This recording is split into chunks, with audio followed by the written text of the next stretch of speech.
ಎಲ್ರಿಗೂ ನಮಸ್ಕಾರ. ಬೇಂದ್ರೆ ಬದುಕು ಬರಹ ಅನ್ನೋ ವೇದಿಕೆಯಿಂದ ನಾನಿವತ್ತು ಬೇಂದ್ರೆ ಕಾವ್ಯ ಅಮೃತಕ್ಕೆ ಹಾರುವ ಗರುಡ ಈ ಪರಿಕಲ್ಪನೆಯಲ್ಲಿ ಒಂದಷ್ಟು ಬೇಂದ್ರೆ ಪದ್ಯಗಳನ್ನು ಓದೋದಕ್ಕೆ ನಿಮ್ಮ ಮುಂದೆ ಇದ್ದೀನಿ. ಇವತ್ತು ನಮ್ಮ ನೆಚ್ಚಿನ ಕವಿ ನಿಸಾರ್ ಅಹಮದ್ ಅವರನ್ನು ಕಳೆದುಕೊಂಡಿದ್ದೀವಿ. ಅವರಿಗೆ ನನ್ನ ನಮನಗಳನ್ನು ಸಲ್ಲಿಸ್ತಾ ನಾವು ಬೇಂದ್ರೆಯ ಕಾವ್ಯಯಾನದಲ್ಲಿ ಮುಂದುವರಿಯೋಣ. ಬೇಂದ್ರೆ ಬದುಕು ಬರಹ ನಾನು ಗಮನಿಸ್ತಾ ಇದ್ದ ಹಾಗೆ ಇದು ಬೇಂದ್ರೆಯನ್ನು ಗಾಢವಾಗಿ ಪ್ರೇಮಿಸುವ ಕಾವ್ಯ ವ್ಯಾಮೋಹಿ ಯುವಕರ ಬಳಗ. ಇಲ್ಲಿ ವಿದ್ಯಾರ್ಥಿಗಳಿದ್ದಾರೆ, ಯುವಕರಿದ್ದಾರೆ. ಕಾವ್ಯ ಪ್ರೇಮ ಇದೆಯಲ್ಲ, ಕಾವ್ಯದ ಬಗೆಗಿನ ಒಂದು ತಾದಾತ್ಮ್ಯ, ಕಾವ್ಯದ ಧ್ಯಾನ ಇಲ್ಲಿ ಎಲ್ಲರನ್ನೂ ಒಟ್ಟಿಗೆ ತಂದಂಥದ್ದು. ಬೇಂದ್ರೆ ಕಾವ್ಯ ಅಮೃತಕ್ಕೆ ಹಾರುವ ಗರುಡ ಅನ್ನೋ ಒಂದು ಪರಿಕಲ್ಪನೆಯನ್ನು ನನ್ನ ಮುಂದೆ ಕೊಟ್ಟಿದ್ದಾರೆ. ನಾನು ಈ ಕಾವ್ಯ ಯಾನವನ್ನು ನಿಮ್ಮ ಜೊತೆಗೆ ಮಾಡೋದಕ್ಕೆ ಬಯಸ್ತೀನಿ. ಇದೊಂದು ಭಾಷಣವಾಗಲಿ ಅಥವಾ ಇದೊಂದು ಸ್ಪಷ್ಟವಾದ ಖಚಿತವಾದ ಟಿಪ್ಪಣಿಗಳ ರೂಪವಾಗಲಿ ಅಲ್ಲ.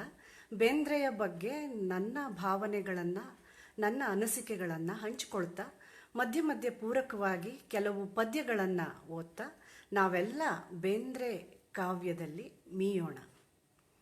ಸ್ನೇಹಿತರೆ, ಬೇಂದ್ರೆ ಕಾವ್ಯ ಅಂದರೆ ಒಂದು ಕಂಪಿನ ಕರೆ. ಅದು ಸ್ವತಃ ಬೇಂದ್ರೆನೇ ಹೇಳ್ತಾರೆ, ಇದು ಕಂಪಿನ ಕರೆ ಅಂತ. ಆ ಕಂಪಿದೆಯಲ್ಲ, ಯಾವ ಕಂಪು, ಯಾವುದೋ ಅನೂಹ್ಯವಾದ ಗೂಢವಾದ ನಮ್ಮ ವ್ಯಕ್ತಿತ್ವದೊಳಗೆ ಇರುವ ನಮ್ಮ ಮನಸ್ಸಿನ ಆಳದ ಯಾವುದೋ ಕಂಪು ನಮ್ಮನ್ನು ಸದಾ ಕರೀತಾ ಇರುತ್ತೆ, ಆಹ್ವಾನಿಸ್ತಾ ಇರುತ್ತೆ, ನನ್ನನ್ನು ನೋಡು, ಮುಟ್ಟು, ಸ್ಪರ್ಶಿಸು ಅಂತ. ಹಾಗೆ ನಾವು ನಮ್ಮೊಳಗೇ ಹೋಗ್ತಾ ಹೋಗ್ತಾ ಹೋಗ್ತಾ ನಮ್ಮ ಗುಹಾಧ್ವನಿಯನ್ನು ಕೇಳೋದಿದೆಯಲ್ಲ, ನಮ್ಮ ಅಂತರಂಗವನ್ನು ಕಾಣೋದಿದೆಯಲ್ಲ, ಅದು ಈ ಕಂಪಿನ ಕರೆ. ಈ ಕಂಪಿನ ಕರೆಗೆ ಓಗೊಟ್ಟು ನನ್ನ ಮುಂದೆ ಇರುವ ನಿಮಗೆಲ್ಲ ಹಾರ್ದಿಕವಾದ ಸ್ವಾಗತ. ಬೇಂದ್ರೆ ಕಾವ್ಯಯಾನವನ್ನು ಮಾಡೋಣ. ಬೇಂದ್ರೆ ಕಾವ್ಯ ಅಂದಾಗ, ಬೇಂದ್ರೆ ಅಂದ್ರೇ ಕಾವ್ಯ. ಬೇಂದ್ರೆ ಕಾವ್ಯ ಅಂದಾಗ ನಮಗೆ ನೆನಪಾಗೋದು ಆಕಾಶ. ಆಕಾಶಕ್ಕೆ ಯಾವ ಚೌಕಟ್ಟನ್ನು ನಾವು ಹಾಕೋದಕ್ಕಾಗೋದಿಲ್ಲ ಮತ್ತು ಯಾವ ಚೌಕಟ್ಟಿಗೂ ಆಕಾಶ ಬಗ್ಗೋದು ಇಲ್ಲ. ನಾವು ಚೌಕಟ್ಟನ್ನು ಹಾಕ್ಕೊಳ್ಳೋದು ನಮ್ಮ ಮಿತಿಗಳಲ್ಲಿ. ನಾವು ಬೇಂದ್ರೆಯನ್ನು ಜಾನಪದ ಕವಿ ಅಂತನೋ, ಆರ್ಷ ಕವಿ ಅಂತನೋ, ವೈದಿಕ ಕವಿ ಅಂತನೋ, ಅಥವಾ ನಿಗೂಢಗಳ ಕವಿ, ಅನುಭಾವಿ ಕವಿ ಅಂತನೋ ಏನೇನೋ ಹೆಸರುಗಳನ್ನು ಇಡಬಹುದು. ಅಥವಾ ಬೇಂದ್ರೆ ಸಾಮಾಜಿಕ ಬದ್ಧತೆಯಿಂದ ಬರೆದಿಲ್ಲ, ಅವರು ತಮ್ಮ ಕಾಲದ ವಾಸ್ತವಗಳಿಗೆ ಸ್ಪಂದಿಸಿಲ್ಲ, ಈ ರೀತಿಯ ಆರೋಪಗಳನ್ನು ಮಾಡಬಹುದು. ಆದರೆ ಬೇಂದ್ರೆ ಇದಕ್ಕೆಲ್ಲ ಅತೀತರಾದವರು. ಅವರು ಧಾರವಾಡದ ಆ ನೆಲದಲ್ಲಿ ನಿಂತು ಆಕಾಶವನ್ನೇ ಆಪೋಷಣಕ್ಕೆ ತೆಗೆದುಕೊಳ್ಳೋದಕ್ಕೆ ಹೊರಟ ಕವಿ, ಅತ್ಯಂತ ಮಹತ್ವಾಕಾಂಕ್ಷೆಯ ಕವಿ. ಅದಕ್ಕಾಗಿ ನಾನು ಬೇಂದ್ರೆ ಕಾವ್ಯ ಅಂದರೆ ಒಂದು ಆಕಾಶ ಅಂತ ಹೇಳಿದ್ದು. ಆಕಾಶವನ್ನು ಮುಟ್ಟೋ ಬಯಕೆ ನಮಗೆಲ್ಲ ಇದೆ, ಮುಟ್ಟಬಹುದು ಅಂತಲೂ ಅನಿಸುತ್ತೆ. ಅಲ್ಲಿ ಕಾಣ್ತಾ ಇದೆಯಲ್ಲ ಎತ್ತರವಾದ ಬೆಟ್ಟ, ಅದ್ರ ಮೇಲೆ ನಿಂತರೆ ಆಕಾಶ ಸಿಗ್ಬೋದು ಅನಿಸುತ್ತೆ. ಆ ಪರ್ವತ ಪಂಕ್ತಿಗಳ ಮೇಲೆ ನಿಂತರೆ ಸಿಗ್ಬೋದು ಅನಿಸುತ್ತೆ. ಈ ಸವಾಲು ನಮ್ಮನ್ನು ಮುಂದೆ ಮುಂದೆ ಮುಂದೆ ಕರೀತಾನೇ ಇರುತ್ತೆ, ಕಂಪಿನ ಕರೆಯ ಹಾಗೆ. ಆದರೆ ಆಕಾಶ ಸಿಕ್ಕ ಭಾಸವಾಗತ್ತೆ, ಆಕಾಶವನ್ನು ಸ್ಪರ್ಶಿಸೋದಕ್ಕೆ ಆಗೋದಿಲ್ಲ. ಆದ್ದರಿಂದ ಬೇಂದ್ರೆ ಇಂತಹ ಆಕಾಶದಂಥ ಕವಿ ಅಥವಾ ಸಮುದ್ರದಂತಹ ಕವಿ. ಅಂತಹ ಬೇಂದ್ರೆಯನ್ನು ನಾವು ಅವರ ಕವಿತೆಗಳ ಮೂಲಕನೇ ನೋಡ್ತಾ ಹೋಗೋದ್ರಲ್ಲಿ ಒಂದು ಸೊಗಸಿದೆ ಅಂತ ಅನಿಸುತ್ತೆ. ಬೇಂದ್ರೆ ಕಾವ್ಯಕ್ಕೆ ಒಂದು ಮಹತ್ವಾಕಾಂಕ್ಷೆ ಇದೆ ಅಂತ ನಾನು ಹೇಳಿದ್ನಲ್ಲ, ಎಲ್ಲವನ್ನ ಇಡಿಯಾಗಿ ಗ್ರಹಿಸಿ ಬಿಡಬೇಕು ಅಂತ. ಬೇಂದ್ರೆ ಅಖಂಡತೆಯ ಕವಿ. ಬೇಂದ್ರೆ ಒಂದು ರೀತಿ ಖಂಡವಾಗಿ ವಿಭಜಿತ ನೋಟವನ್ನು ಒಪ್ಪಿಕೊಳ್ಳದ, ಎಲ್ಲವನ್ನ ಅಖಂಡವಾಗಿ ಕಾಣಬೇಕು ಅನ್ನುವ ಹಂಬಲದ ಕವಿ. ಇದೇನೋ ಕಾಣುವುದು ಅಂತ ಬೇಂದ್ರೆಯವರ ಒಂದು ಇಂಟ್ರೆಸ್ಟಿಂಗ್ ಆದ ಮಾತಲ್ಲೇ ನಾವು ನೋಡೋದಾದರೆ, ಬೇಂದ್ರೆ ಹೇಳ್ತಾರೆ, ನೋಡುವುದು ಬೇರೆ, ತೋರುವುದು ಬೇರೆ, ಕಾಣುವುದು ಬೇರೆ. ಇವೆಲ್ಲ ಒಂದೇ ಶಬ್ದಗಳ ಹಾಗೆ ನಮ್ಗೆ ಅನಿಸಿದ್ರು ಇವೆಲ್ಲ ಬೇರೆ. ನೋಡೋದು ನಮಗೆ ಜಗತ್ತು ಹೇಗೆ ಮೇಲಿನಿಂದ ಕಾಣ್ತಾ ಇದೆಯೋ ಹಾಗೆ ನೋಡ್ತೀವಿ. ತೋರೋದು ಅಂದರೆ ಭಾಸವಾಗೋದು, ಅದು ಒಂದು ವಸ್ತು ಹೀಗಿದೆ ಅಂತ ಭಾಸವಾಗೋದು. ಕಾಣುವುದು ಮಾತ್ರ ನಾವು ನಿಜವನ್ನು ಕಾಣುವುದು, ಒಳಗಿಳಿದು ಕಾಣುವುದು, ನಿಜವನ್ನು ಸ್ಪರ್ಶಿಸುವುದು. ಈ ಬೇಂದ್ರೆ ಕಾಣಿಕೆಗಳ ಕವಿ, ಕಾಣೋದಕ್ಕೆ ಹೊರಟ ಕವಿ. ನನಗೆ ಇದನ್ನು ಒಂದು ಅವರ ಕವಿತೆಯ ಸಾಲುಗಳ ಮೂಲಕವೇ ಹೀಗೆ ಸ್ಪಷ್ಟ ಮಾಡೋಕ್ಕೆ ಬಯಸ್ತೇನೆ. ಅವರದೊಂದು ಕವಿತೆ ಇದೆ, ಸಣ್ಣ ಸೋಮವಾರ ಅಂತ. ನೀವೆಲ್ಲ ಈ ಕವಿತೆಯ ಬಗ್ಗೆ ಕೇಳಿರ್ಬೋದು. ಬೇಂದ್ರೆಯ ಬಾಲ್ಯವನ್ನ ಅದು ನಿರೂಪಿಸುವಂಥ ಕವಿತೆ. ಬಾಲ್ಯದೊಳಗೆ ಬೇಂದ್ರೆಯಲ್ಲಿ ಒಬ್ಬ ಅನುಭಾವಿ ಜನನವಾದದ್ದನ್ನು ತೋರಿಸುವ ಕವಿತೆ. ಯಾಕೆಂದರೆ ಬೇಂದ್ರೆ ತಮ್ಮನ್ನು ತಾವು ಹುಟ್ಟ ಹಣ್ಣು ಅಂತ ಹೇಳ್ಕೊತಾರೆ. ಬೇಂದ್ರೆ ಸ್ಟೆಪ್ ಬೈ ಸ್ಟೆಪ್ ಆದವರಲ್ಲ, ಅವರೊಳಗೊಂದು ಆ ಅನುಭವದ ತುಡಿತ, ಆ ಕಾಣಿಕೆ ಇತ್ತಲ್ಲ, ಅದು ಎಲ್ಲೋ ಅಡಗಿತ್ತು. ಅವರು ಆಗಾಗ ಅದನ್ನು ಕಾಣ್ತಾ ಇದ್ರು. ಸಣ್ಣ ಸೋಮವಾರ ಕವಿತೆಯಲ್ಲಿ ಸೋಮೇಶ್ವರನ ಗುಡಿಗೆ ಅವರು ಶ್ರಾವಣ ಮಾಸದ ಒಂದು ದಿನ ಪ್ರಯಾಣ ಮಾಡ್ತಾರೆ. ಅದು ಆ ಕಾಲದಲ್ಲಿ ಆ ಧಾರವಾಡದ ಈ ಪ್ರದೇಶ ಇದೆಯಲ್ಲ ಸೋಮೇಶ್ವರ, ಅದು ದಟ್ಟ ಕಾಡಿನ ನಿರ್ಜನ ಪ್ರದೇಶ ಆಗಿತ್ತು. ಅಲ್ಲಿ ಅವರು ಪ್ರಯಾಣ ಮಾಡ್ತಾರೆ. ಆ ನಿರ್ಜನವಾದ ದಟ್ಟ ಕಾನನದ ನಿಗೂಢ ದಾರಿಯಲ್ಲಿ ಅವರು ಪಯಣಿಸ್ತಾ ಹೋಗ್ತಾರೆ. ಆದರೆ ಪಯಣಿಸ್ತಾ ಇದ್ದವನು ತುಂಟ ಬಾಲಕ. ಅವನು ಮಂಗ್ಯನ ಹಾಗೆ ಹೋಗ್ತಾನೆ. ಅಂದರೆ ಪ್ರಾಕೃತಿಕ ಪ್ರವೃತ್ತಿಗಳು, ಮನುಷ್ಯನ ಈ ಚಂಚಲವಾದ ಪ್ರಾಕೃತಿಕ ಪ್ರವೃತ್ತಿಗಳೊಟ್ಟಿಗೆ ಆತ ಹೋಗ್ತಾನೆ. ಅಲ್ಲಿ ಭಜನೆಯ ಮೇಳದ ಧ್ವನಿ ಕೇಳಿಸ್ತದೆ, ಕೋಗಿಲೆಯ ಕುಹು ಕೇಳ್ತದೆ. ಅಲ್ಲಿ ಆಟವಾಡ್ತಾ ಹೋಗುವ ಬಾಲಕ ಏಕಾಏಕಿ ಆ ಗುಹೆಯೊಳಗೆ ಇರುವ ಸೋಮೇಶ್ವರ ಲಿಂಗದ ದರ್ಶನ ಮಾಡುವ ಕ್ಷಣ ಇದೆಯಲ್ಲ, ಅದು ನಿಜಕ್ಕೂ ಒಂದು ದಾರ್ಶನಿಕವಾದ ಕ್ಷಣ. ಆ ಗುಹೆಯೊಳಗೆ ಪ್ರವೇಶಿಸಿದ ಬಾಲಕ ತಮಾಷೆಯಾಗಿಯೇ ಒಳಗೆ ಹೋದವನಿಗೆ ಚಕ್ಕನೆ ಆ ಚಂದ್ರಕ್ವಾರಿ ಲಿಂಗದ ದರ್ಶನ ಆಗತ್ತೆ. ಆ ಲಿಂಗದ ದರ್ಶನವಾದಾಗ ಅವನಿಗೆ ಒಳಗೆ ಏನೋ ಒಂದು ಮುಟ್ಟಿದ ಹಾಗೆ, ತಟ್ಟಿದ ಹಾಗೆ, ಒಂದೇ ಸಲ ಅವನು ಆ ಲಿಂಗವನ್ನು ಸ್ಪರ್ಶಿಸಿದ ಹಾಗೆ ಅನುಭವ ಆಗತ್ತೆ. ಒಂದು ರೀತಿ ಆ ಅನುಭವ ಹೇಗೆ ಅಂದರೆ, ಅವನಿಗೆ ತನ್ನನ್ನು ತಾನು ಮರೆತು ಇಡೀ ವಿಶ್ವ ಪ್ರಜ್ಞೆಯನ್ನೇ ಸೋಕಿದ ಅನುಭವ ಆಗತ್ತೆ. ಕಾಲ ಅಲ್ಲಿ ತಟಸ್ಥವಾಗಿ ಹೋದ, ಕಾಲ ನಿಂತು ಹೋದ, ಸ್ತಬ್ಧವಾದ ಅನುಭವ ಆಗತ್ತೆ.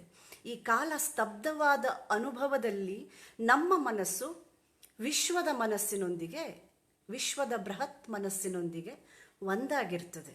ಯೋಗಿಗಳು ಬಯಸುವುದು, ತಪಸುವುದು ಇದೇ ಸ್ಥಿತಿಯನ್ನು, ಮನುಷ್ಯ ಪ್ರಜ್ಞೆ ವಿಶ್ವಪ್ರಜ್ಞೆಯೊಂದಿಗೆ ಒಂದಾದ ಆ ಮಾಯಕ ಸ್ಥಿತಿಯನ್ನು. ಅಂಥದ್ದು ಅವರ ಅನುಭವಕ್ಕೆ ಬರ್ತದೆ ಬಾಲಕನಾಗಿದ್ದಾಗಲೇ. ಆದರೆ ಅವರು ಎಷ್ಟಂದ್ರೂ ಬಾಲಕ, ತತ್ಕ್ಷಣಕ್ಕೆ ಆ ಅನುಭವವನ್ನು ಅಲ್ಲೇ ಮರೆತು ಬಿಡ್ತಾರೆ. ಮತ್ತೆ ಸೋಮೇಶ್ವರದ ಜಾತ್ರೆಯಲ್ಲಿ ಅದೇ ಬಾಲಕನಾಗಿ, ಸಾಮಾನ್ಯ ಬಾಲಕನಾಗಿ ಕಳೆದು ಹೋಗ್ತಾರೆ. ಆದರೆ ಕಾವ್ಯ ಇದೆಯಲ್ಲ, ಕಾವ್ಯ ಅಂದರೆ ಹೀಗೆ ಥಟ್ಟನೆ ಕಾಣುವ ಕಾಣಿಕೆ, ಅಂತರಂಗದ ಒಳಕೋಣೆಯಲ್ಲಿ ಏನೋ ಚಕ್ಕನೆ ಮಿಂಚೋದಿದೆಯಲ್ಲ, ನಾವು ಕಳೆದು ವಿಶ್ವದೊಂದಿಗೆ ಒಂದಾಗಿ ಹೋಗುವ ಒಂದು ಅನುಭವ ಇದೆಯಲ್ಲ, ಅದು ಕವಿತೆ. ಅಂದರೆ ಕವಿತೆ ಅನ್ನೋದು ಅನುಭವ, ಅದು ಬರಿಯ ತತ್ವಶಾಸ್ತ್ರ ಅಲ್ಲ, ಅದು ಅನುಭವ. ನಾವು ಪಾಶ್ಚಾತ್ಯ ಚಿಂತನೆಗಳ ಮೂಲಕ ನೋಡೋದಕ್ಕೆ ಹೋದಾಗ ಅಲ್ಲಿ ತತ್ವಶಾಸ್ತ್ರ ಮತ್ತು ಕಾವ್ಯ ಎರಡೂ ಸಪರೇಟ್ ಅನುಭವ ಇದೆ. ಅದೆರಡು ಭಿನ್ನ ಭಿನ್ನ ಶಾಖೆಗಳಾಗಿ ನೋಡ್ತೇವೆ. ಕಾವ್ಯ ಲೌಕಿಕವಾದದ್ದು, ತತ್ವಶಾಸ್ತ್ರ ಒಂದು ರೀತಿ ಅಲೌಕಿಕವಾದ, ಅಮೂರ್ತವಾದ ವಿಚಾರಗಳ ಮೊತ್ತ ಅಂತ ನೋಡ್ತೀವಿ. ಆದರೆ ಬೇಂದ್ರೆಯ ವೈಶಿಷ್ಟ್ಯ ಇರೋದೆಲ್ಲಿ ಅಂದರೆ, ಬೇಂದ್ರೆ ಈ ತತ್ವಶಾಸ್ತ್ರವನ್ನು ಮತ್ತು ಕಾವ್ಯವನ್ನು ಒಟ್ಟಿಗೆ ಬೆಸೆದು ಬಿಡ್ತಾರೆ. ಅಲ್ಲಿ ಅದು ಅವರಿಗೆ ಬೇರೆ ಬೇರೆ ಆಗೋದಿಲ್ಲ. ತತ್ವಶಾಸ್ತ್ರಕ್ಕೂ ಕಾವ್ಯದ ಮಾಯಕತೆಯನ್ನು ಕೊಡುವುದು ಬೇಂದ್ರೆಗೆ ಗೊತ್ತಿತ್ತು. ಬೇಂದ್ರೆಯ ಕಾವ್ಯ ಅಖಂಡ ಅಂತ ಹೇಳಿದ್ನಲ್ಲ, ಅಂದರೆ ಅಖಂಡವಾಗಿ ಉರಿಯುವುದು. ನಮ್ಮ ಇಡೀ ವ್ಯಕ್ತಿತ್ವ ಅಖಂಡವಾಗಿ ಜ್ವಲಿಸುವುದು ಯಾವಾಗ ಅಂದರೆ, ನಮ್ಮ ದೇಹ ಬೇರೆ ಅಲ್ಲ, ಮನಸ್ಸು ಬೇರೆ ಅಲ್ಲ, ಪ್ರಜ್ಞೆ ಬೇರೆ ಅಲ್ಲ, ಸುಪ್ತ ಪ್ರಜ್ಞೆ ಬೇರೆ ಅಲ್ಲ, ಅವೆಲ್ಲವೂ ಏಕವಾಗಿ ನಾವು ಅನುಭವಿಸೋದಕ್ಕೆ ಸಾಧ್ಯ ಆದರೆ ನಮ್ಮ ಇಡೀ ವ್ಯಕ್ತಿತ್ವ ಅಲ್ಲಿ ಪ್ರಕಟವಾಗೋದಕ್ಕೆ ಸಾಧ್ಯ ಆಗತ್ತೆ.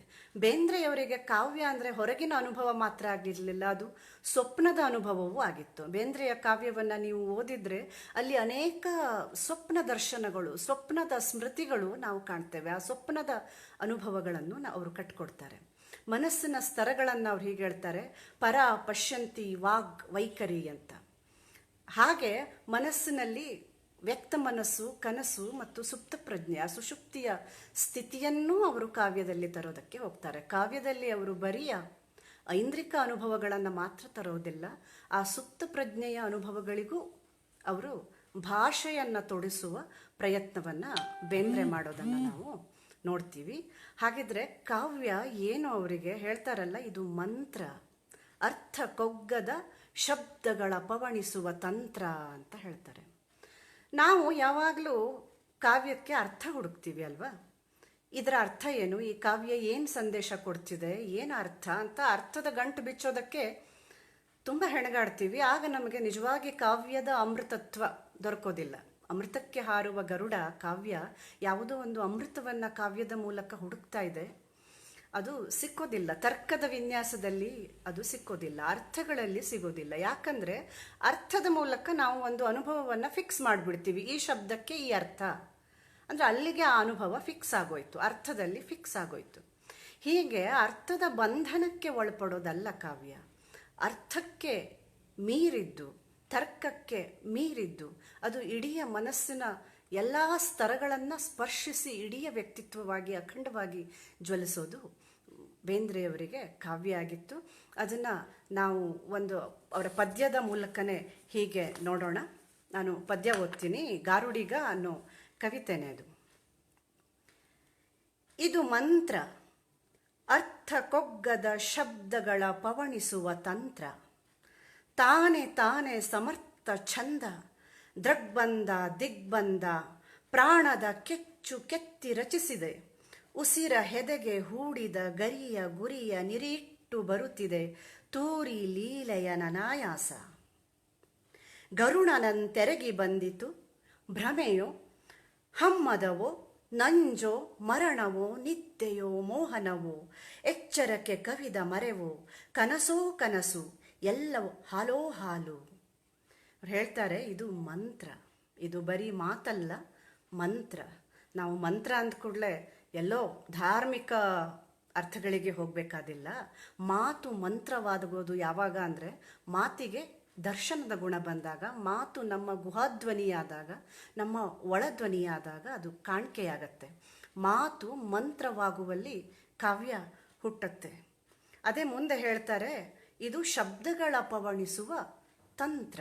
ಇದೊಂದು ಸ್ಕಿಲ್ ಕೂಡ ಹೌದು, ತಂತ್ರ. ತನಗೆ ತಾನೇ ಸಮರ್ಥ ಚಂದ, ದೃಗ್ಬಂಧ ದಿಗ್ಬಂಧ. ಇದು ತನಗೆ ತಾನೇ ಛಂದಸ್ಸನ್ನು ಹುಟ್ಟಿಸ್ಕೊಂಡು ಬರ್ತದೆ. ಉಸಿರಿಗೆ ಒಂದು ಲಯ ಇರುವ ಹಾಗೆ, ಉಸಿರಿಗೆ ಒಂದು ಬಂಧ ಇರುವ ಹಾಗೆ, ಈ ಭಾಷೆ ತನ್ನ ಉಸಿರಲ್ಲೇ ಬಂಧವನ್ನು ಸೃಜಿಸಿ ಅದು ಒಳಗಿನಿಂದ ಹುಟ್ಟುತ್ತೆ. ಇದು ಮೇಲಿನಿಂದ ಕಟ್ಟುವ, ಬರೀ ಕಟ್ಟುವ ಕ್ರಿಯೆ ಅಲ್ಲ ಇದು. ಅದಕ್ಕೆ ಬೇಂದ್ರೆ ಹೇಳ್ತಾರಲ್ಲ, ಒಡಲ ನೂಲ ನೇಯುವುದು ಅಂತ. ನನಗನ್ಸುತ್ತೆ ಬೇಂದ್ರೆ ಕಾವ್ಯ ಅನ್ನೋದು ಒಡಲ ನೂಲನ್ನು ನೇಯುವ ಕಾಯಕ. ಹೊರಗಿನ ನೂಲನ್ನು ತಂದು ನೇಯುವ ಸ್ಕಿಲ್ ಅಲ್ಲ ಇದು. ಒಳಗಿನ ಒಡಲ ನೂಲನ್ನೇ ತೆಗೆದು ನೇಯುವಂಥ ಒಂದು ಕಾಯಕ. ಅದನ್ನು ಇಲ್ಲಿ ಹೇಳ್ತಾರೆ, ಪ್ರಾಣದ ಕೆಚ್ಚು ಕೆತ್ತಿ ರಚಿಸಿದೆ. ಕಾವ್ಯ ಇಡೀ ಪ್ರಾಣದ ಕೆಚ್ಚನ್ನೇ ಕೆತ್ತಿ ರಚಿಸಿಬಿಟ್ಟಿದೆ. ಅಲ್ಲಿ ಜೀವವೇ ಇದೆ. ಕಾವ್ಯದಲ್ಲಿ ಪ್ರಾಣ ಪ್ರತಿಷ್ಠೆಯಾಗದೆ ಆ ಕಾವ್ಯಕ್ಕೆ ಜೀವ ಬರೋದು ಸಾಧ್ಯ ಇಲ್ಲ. ಅಂದರೆ ನಾವು ಸಾಮಾಜಿಕ ಆಶಯಗಳಿಗೆ ಸ್ಪಂದಿಸಬೇಕು, ಹಸಿವಿನ ಬಗ್ಗೆ ಬರೀಬೇಕು, ಈ ವಿಚಾರವನ್ನು ಬರೀಲೇಬೇಕು ಅಂತ ನಾವು ನಿರ್ಬಂಧಗಳನ್ನು ಹಾಕ್ಕೊಂಡು ಬರೆಯುವ ಒಂದು ಬಾಹ್ಯಕ್ರಿಯೆಯಲ್ಲ ಅದು. ಅಲ್ಲಿ ನೀವು ಪ್ರಾಣವನ್ನು ಇಡದೇ ಇದ್ದರೆ, ಆ ಪ್ರಾಣದ ಶಕ್ತಿ ಅಲ್ಲಿ ಸೂಸದೇ ಇದ್ದರೆ ಅದು ಬೇಂದ್ರೆಯ ಪಾಲಿಗಂತೂ ಕಾವ್ಯ ಆಗಲಾರದು. ಗರುಡನೆಂತೆರಗಿ ಬಂತು. ಇದು ಯಾವ ಸ್ಥಿತಿ? ಕಾವ್ಯ ಒಂದು ಉನ್ಮಾದದ ಸ್ಥಿತಿ, ಒಂದು ಉನ್ಮತ್ತ ಸ್ಥಿತಿ. ಅಂತಹ ಒಂದು ಮನಸ್ಸಿಗೆ ಮಾತ್ರ ಈ ಎಲ್ಲ ಚೌಕಟ್ಟುಗಳನ್ನು ಮೀರೋದಕ್ಕೆ ಸಾಧ್ಯ ಆಗತ್ತೆ ಅಂತ ಅನಿಸುತ್ತೆ. ಸಹಜವಾಗಿ ನಾವು ಯಾವಾಗಲೂ ನಮ್ಮೆಲ್ಲ ಚೌಕಟ್ಟುಗಳಲ್ಲಿ ಬಂಧಿಯಾಗಿ ತರ್ಕಬದ್ಧವಾಗೇ ವಿಚಾರ ಮಾಡೋದಕ್ಕೆ ಬಯಸ್ತೀವಿ.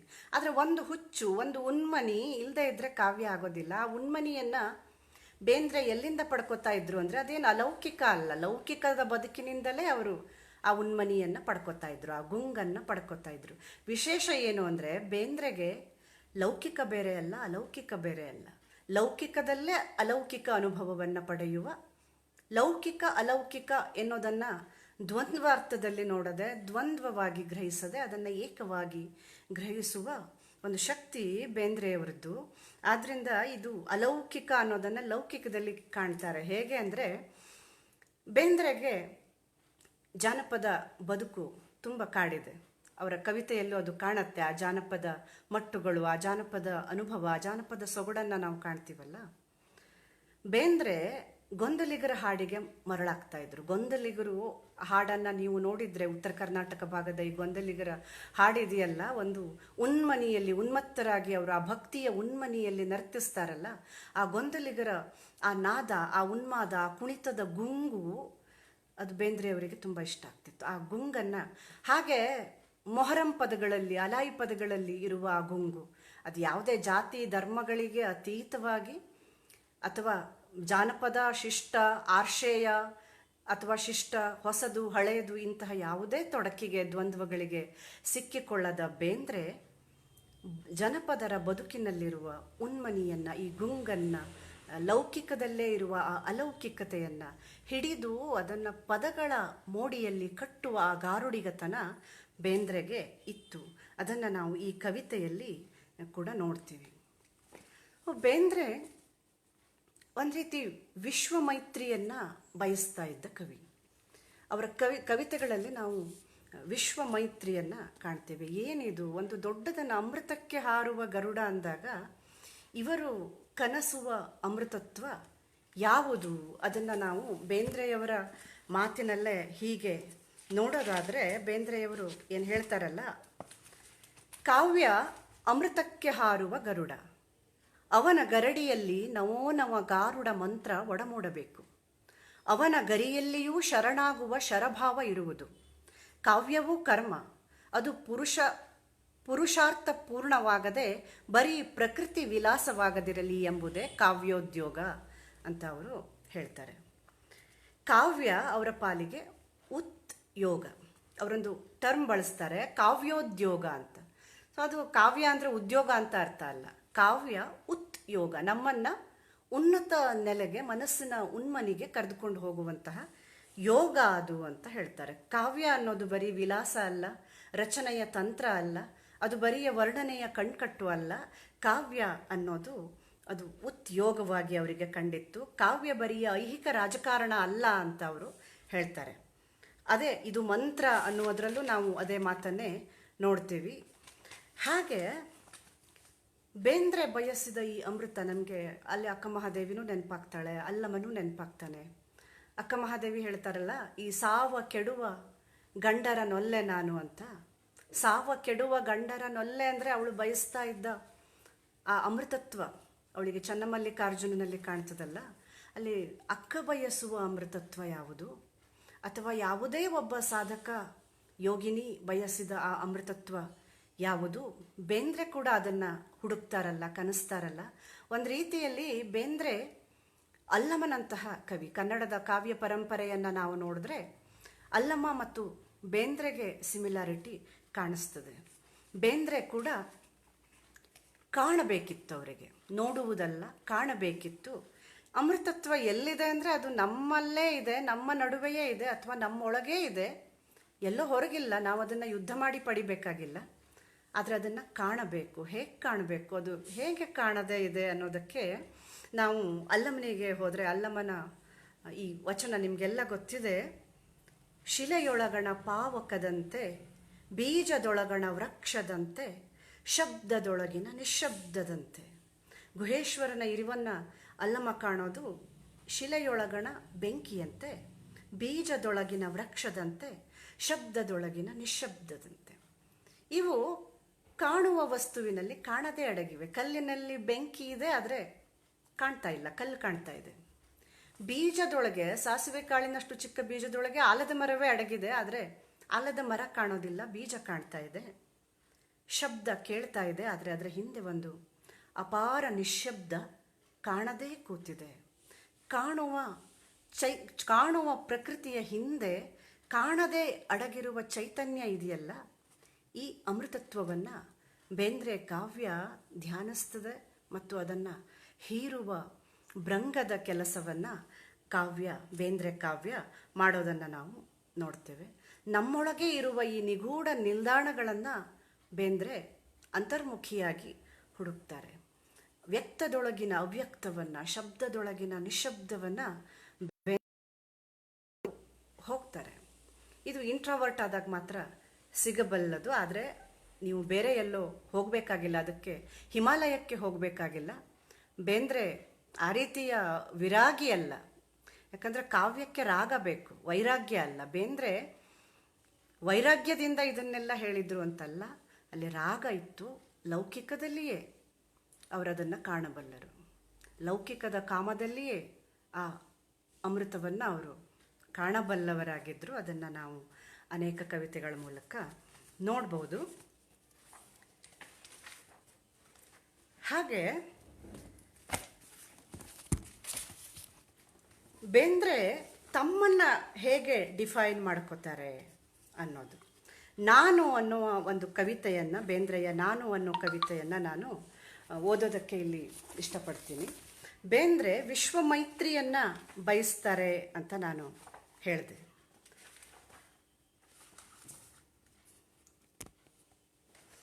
ಬೇಂದ್ರೆಗೆ ತಾನು ಬೇರೆಯಲ್ಲ, ವಿಶ್ವ ಬೇರೆಯಲ್ಲ. ತಮ್ಮ ಒಳಗಿಳಿದು ನೋಡ್ಕೋತಾ ಹೋದ ಹಾಗೇನೆ ನಾನು ಬೇರೆಯಲ್ಲ, ವಿಶ್ವ ಬೇರೆಯಲ್ಲ ಅನ್ನುವ ಅನುಭವ ಆಗತ್ತಲ್ಲ, ಆ ಅನುಭವವನ್ನು ಅವರು ಹೀಗೆ ಕಟ್ಟುತ್ತಾರೆ. ಅಂದರೆ ಇದನ್ನು ಅಣು ಮತ್ತು ಮಹತ್ ಅನ್ನುವ ಪರಿಕಲ್ಪನೆಯಲ್ಲಿ ನಾವು ವಿವರಿಸಬಹುದು.